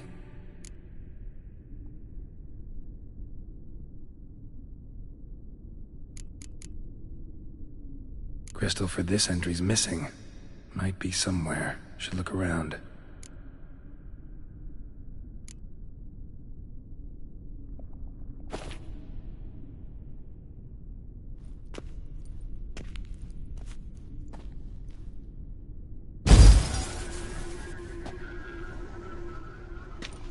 The 18th of Yule, year 1102. Today I begin my great life's endeavor, one greater and more significant than any I have thus far undertaken, for it relates to me personally, to myself and my son. When 15 years passed, a beast of the forest assaulted me. A witcher came to my aid, saved my life. I could not know that for said salvation, I would in the end pay by relinquishing any say as to my own son's fate. Had I the skill to turn back time, I would have done so, and perished rather than surrender to the Witchers my only son. But as it was, on the day when Jerome was taken, I swore an oath on my honor that I would recover my son. Today, following years of research and preparation, I have at last devised a device that allows me to study mutations. If the gods in their goodness grant me but a bit of favor, I shall find a way to reverse said mutations and restore Jerome to a normal life.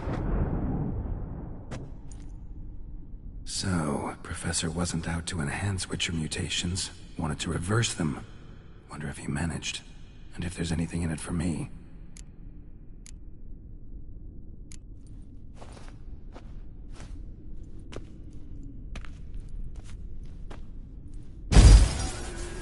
Observation 22. Despite applying a surfeit of toxic substances, significantly more than usual, the subject displayed no symptoms of overdosing. I believe this to be an effect of the mutations. Thus, a minor success. This mutation should allow Jerome better to tolerate toxicity.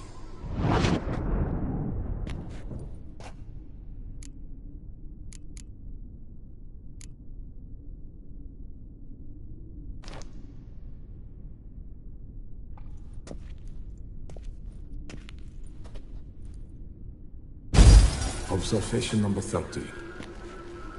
The mutations do not set in at once. Curiously, they do not develop over a span of time. Rather, for a mutation to progress towards completion, the appropriate mutagen must be applied continuously.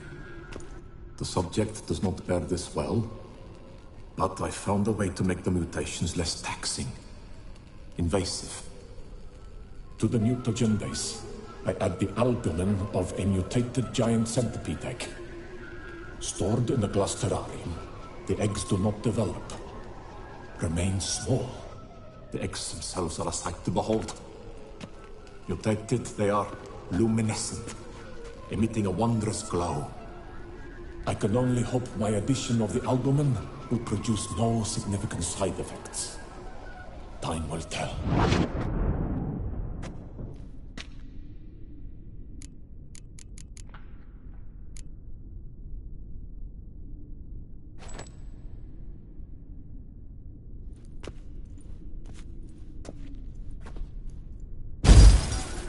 Years of experiments, research, sacrifice, all for naught.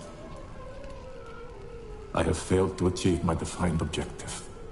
Each mutation I applied to my subjects proved ineffective when applied to Jerome. What I meant to cure him of his witcherism, that which I meant to restore to him a normal life, only deepened his mutations, further augmented his speed and strength, rendered him yet more inhuman. It seems my son must remain a witcher forever. I have failed. The time has come to abandon this place. Return home to Lydia. She may yet deign to take me back.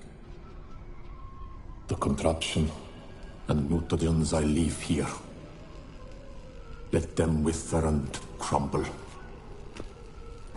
as did my dreams of regaining my son.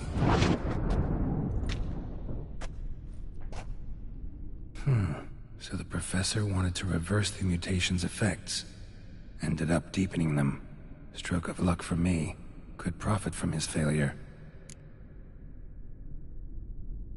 So, Professor tried to neutralize the effects of Witcher mutations. Only managed to enhance them, though. Used the albumins of giant centipede eggs as his mutagen base. Need to go on an egg hunt.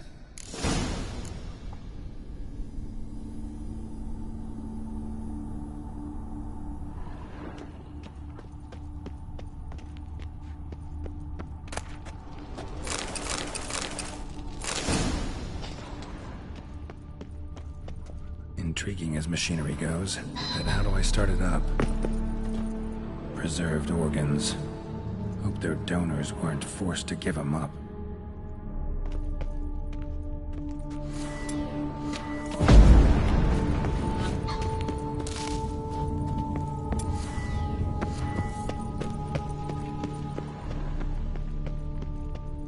Quite the library. Mostly tomes on mutations and genetics.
crystals.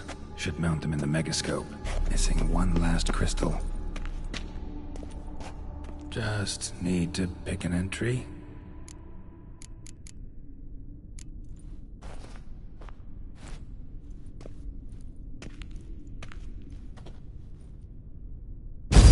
Observation 58. Sometimes failure is the catalyst for success. I've discovered a method by which one type of mutagen may be transmuted into another through the addition of certain ingredients. This is a great day for science. In addition, I observed that today's dose of mutagens brought the subject to the brink of death. He then suddenly awoke, revived, his strength renewed. Not wholly, of course, but he did in a sense come back from the edge of death. Whether this is attributable to his mutations or to pure coincidence cannot be ascertained. I must conduct further experiments.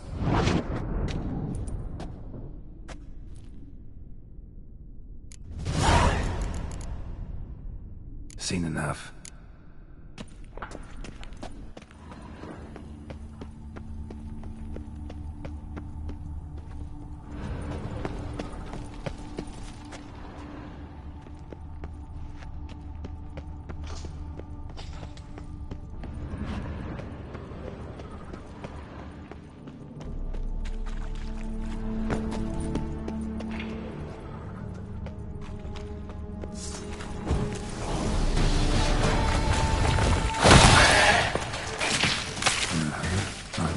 And she's not in a good mood.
Need your eggs.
Point going in wearing full gear.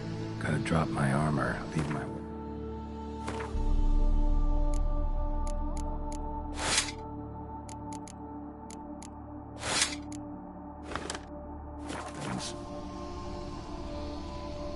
Professor's mutagens might work on me as they did on his son. Well, time to find out.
Hiya! Bread at the spring. The hussies got to waist thin as a rod.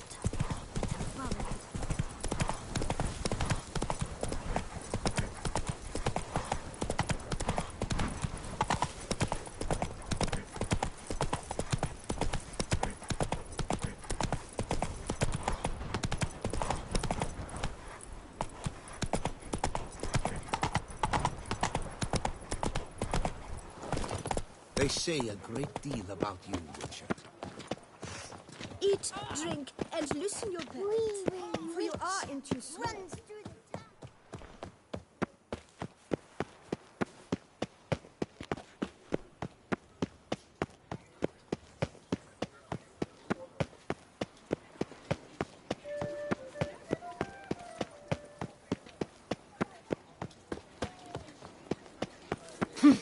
Are we? They will be.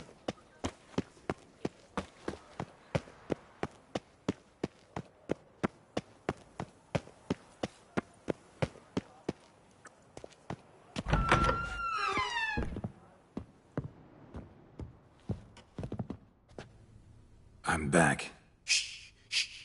Not so loud. You wake her. She'll want another go. Wake who? Rosalinda? Louisa, her cousin. She's voracious. Got an inexhaustible appetite. But I'm tapped out. What's it matter that the spirit is willing when the flesh is simply spent? My heart near leapt out of my chest last time. Here, you must take the testes, and Lebioda grant your strength, as I dare say you will need it.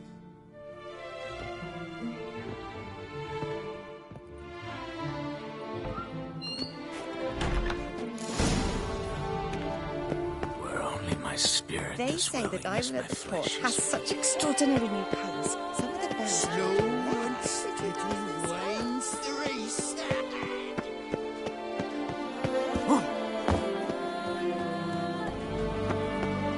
Nice tune. I feel 3 couplets, none of which are suitable to show myself.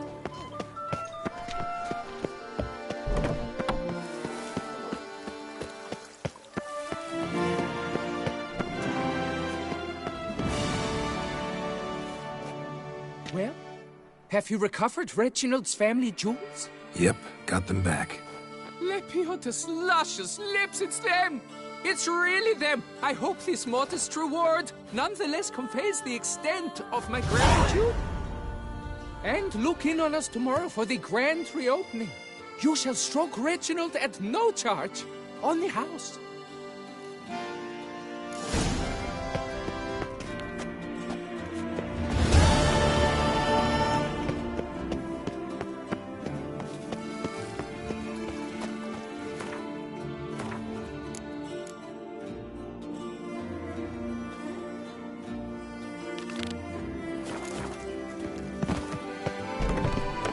Turn to traditional values and morals. That is the remedy for Tussos.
Prepare to witness wonders at the annual Chivalric Tourney. Surfing as patron this year, Lady Vivienne de Tabry. Valiant knights from all corners of the world will vie for the title of tourney champion. Greetings. A witcher from the School of the Wolf, here in Toussaint. Greetings. I'm Lazar Lafargue. Geralt of Rivia. Seem pretty enthused. Got a job for me? Rather. Mind you, it's no monster hunt, but I'm sure you'll be interested all the same. I'm an armorer, see, and I've for years sought diagrams for witcher armor of exceptional quality, Grandmaster level. Heard of them. Never seen any, though. Thought they were lost. Not quite. For I've been lucky enough to learn that their holders came to Toussaint. Alas, they then perished, but I know where. I just need a partner to help me retrieve them. If you know where to look, why not get them yourself? No offense, but do I look like a rough-hewn adventurer? Besides, who would serve my clients while I romped about seeking them? No, I'd rather leave it to someone familiar with such matters. Bring me the diagrams, and from them I'll forge for you whatever you fancy.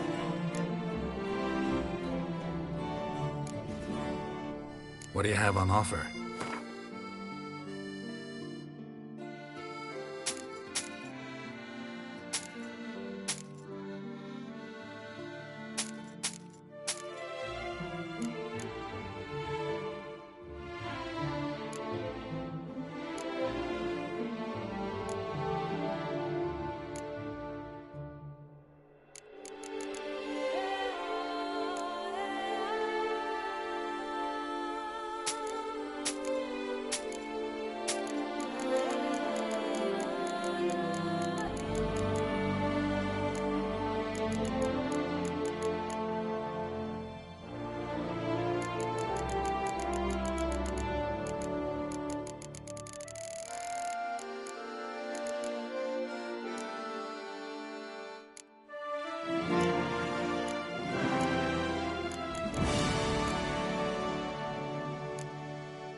these diagrams somehow wound up in Toussaint?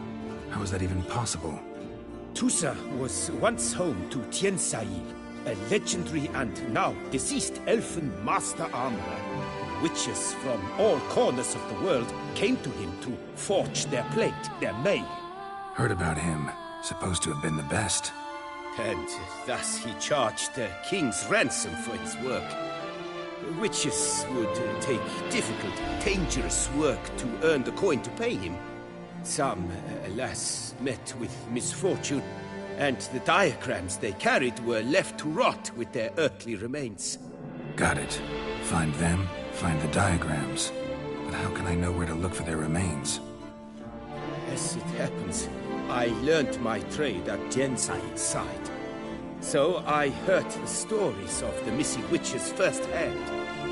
What he told me, well, that is what discouraged me from seeking the diagrams out myself. We must strike a deal. I shall tell you all I know. In return, once you've found the diagrams, you will let me draft a copy. This elven master, how'd he end up taking a human for an apprentice? My father forged armor. As a youngster, I helped him, then began forging my own pieces. Master Tien Sail saw my work and offered to take me on as his apprentice. Only now, years on, do I realize the honor that was. Alas, my master perished in a massacre later, slain by racists. Though he taught me everything he knew, I did not manage to complete the guild's requirements for Grand Master while he lived. I know I have no equal in the trade. Yet, until I complete Witcher armor of Grandmaster quality, I shall never be certain I've become my teacher's equal. Where do I look for these diagrams? I know of 5 likely fallen witches, each from a different school of the wolf, griffin, cat, bear, and manticore. Which should I start with? Tell me about my brother, the wolf. His name was Atto. I remember him well. My master liked him, helped him find a safe, yet a well-paid contract. A few years ago, an archaeological expedition arrived in Toussaint from Castel Gropian. They questioned my master about the elfin ruins at Termes. He warned them of the danger there and recommended they take Aton as an escort. What kind of danger did he mean? Any idea?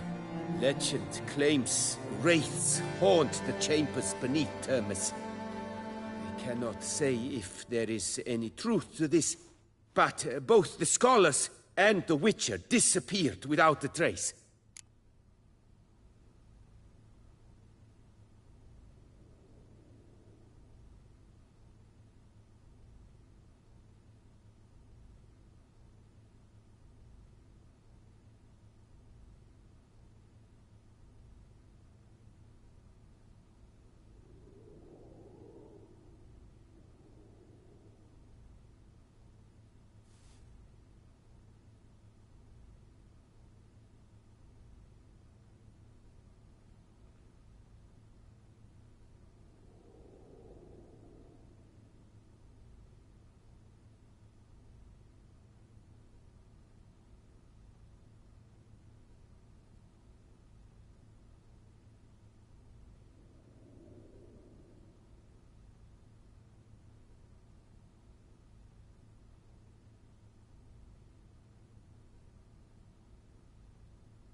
The Griffin. What can you tell me about him? He came some 200 years ago, but my master remembered him well. This Witcher was not stripped of emotions, you see, as his colleagues were. He had taken on a contract at Fort Usa and required better gear. He showed my master his diagrams, paid a deposit, and was never seen again. Apparently, he rode off one night from the fort, never to return. Any idea where he went? No. It said he left in a rush, so he may have left something behind. Only ruins remain of Fort Usa, but you may wish to search them. Let's talk about the cat. A year ago, Bartolome Delaunay, the ducal armorer, asked me to confirm the authenticity of a Witcher diagram he had received by messenger. You see, at the time he was working on new armor for the ducal guard. A Witcher from the School of the Cat offered to sell him diagrams for a full set of gear. The diagrams would have been helpful indeed. The diagram you saw, was it really a Witcher diagram? Beyond any doubt. It's a shame Delaunay didn't let me draft a copy. He was quite shaken up, afraid the Witcher might simply kill him and take his coin. Possibly a well-founded fear. Soon after, Delaunay disappeared without a trace. I would have searched his former home for clues, but it has fallen into disrepair, and it is simply too dangerous there. Tell me more about the bear, can you? He appeared shortly after Master Tiensail took me on as his apprentice. I remember the bear-head medallion that hung from his neck. I remember a towering Witcher who haggled like a fishwife. Witchers never have too much coin. True. This one clearly was not wealthy. But he pledged to bring us coin after he completed a contract at the Tufo vineyard, where a building had just collapsed. Time passed, the bear never showed, and my master sent me to the Tufo estate. As it turned out, the Witcher had indeed accepted a job. Yet that was all they heard of him, and that is all I know. School of the Manticore. Probably know the least about it, though once, long ago, wore some armor forged there. My master said the Manticores have their fortress in the Far East. A century past, one of their number came to him, a Witcher named Merton. He made a poor impression on my master. He stank like a dwarfen still, and quarreled fiercely all the time. Tiensail slammed the door in his face and told him to return when he sobered up. He would conduct no business with a drunk. The Witcher, however, failed to return. Folk say he got into a booze-fueled brawl with the ducal guard. He was arrested and sentenced. Bastoy prison, where he was held, well, it's been a ruin for years. Still, you may want to start your search there. Would you craft something for me? Of course.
Farewell. Good luck on the path.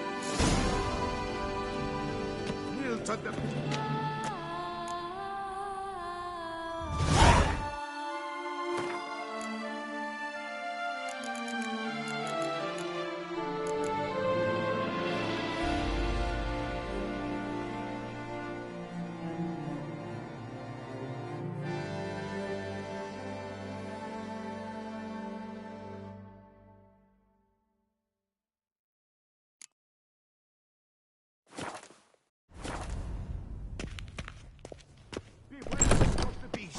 Turn your trembling heart.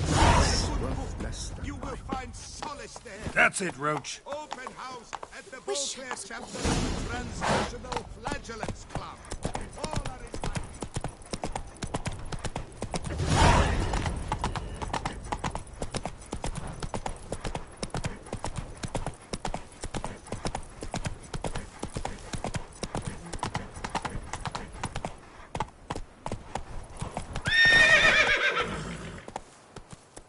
Faster.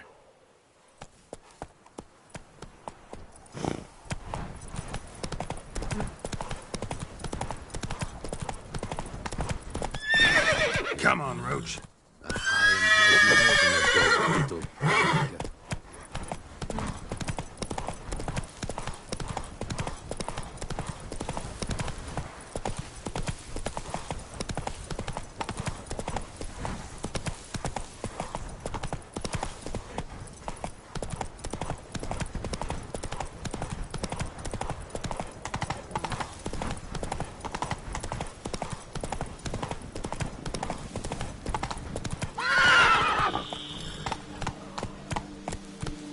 Let's go!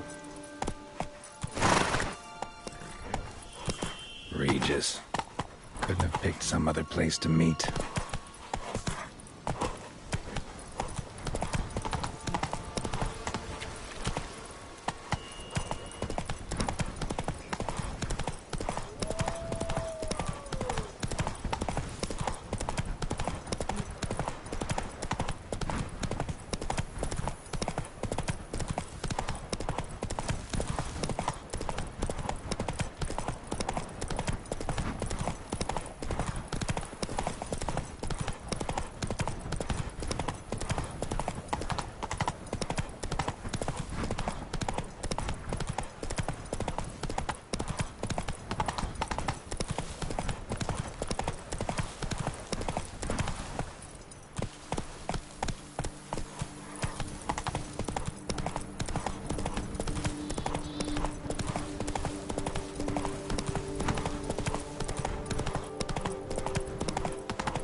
Scholars pitched camp here.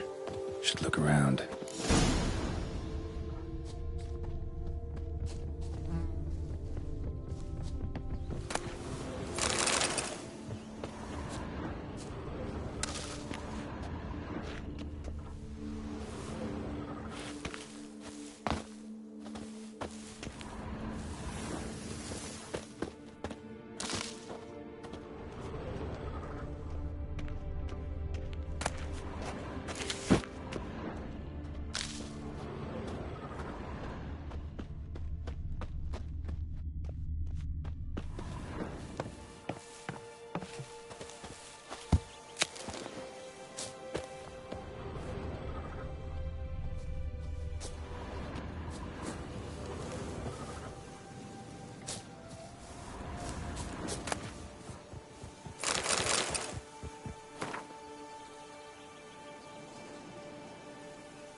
Scholars. Should have guessed the passages inside were blocked for a reason. Good thing they didn't try to go in there without a Witcher.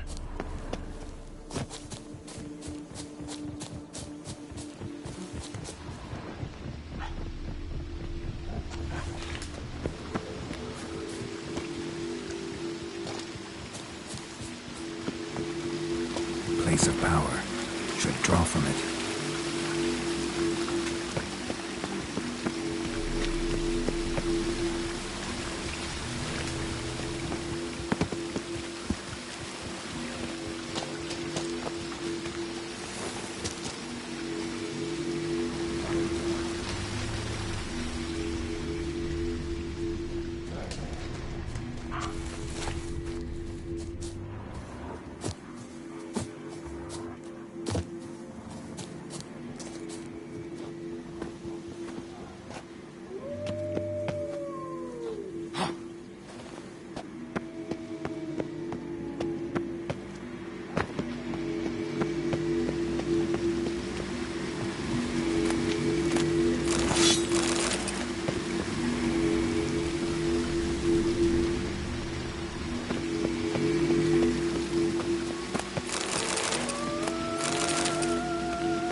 Magic barrier. Got a bad feeling, damn it.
That's better.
bury his foes. Ended up burying himself, too.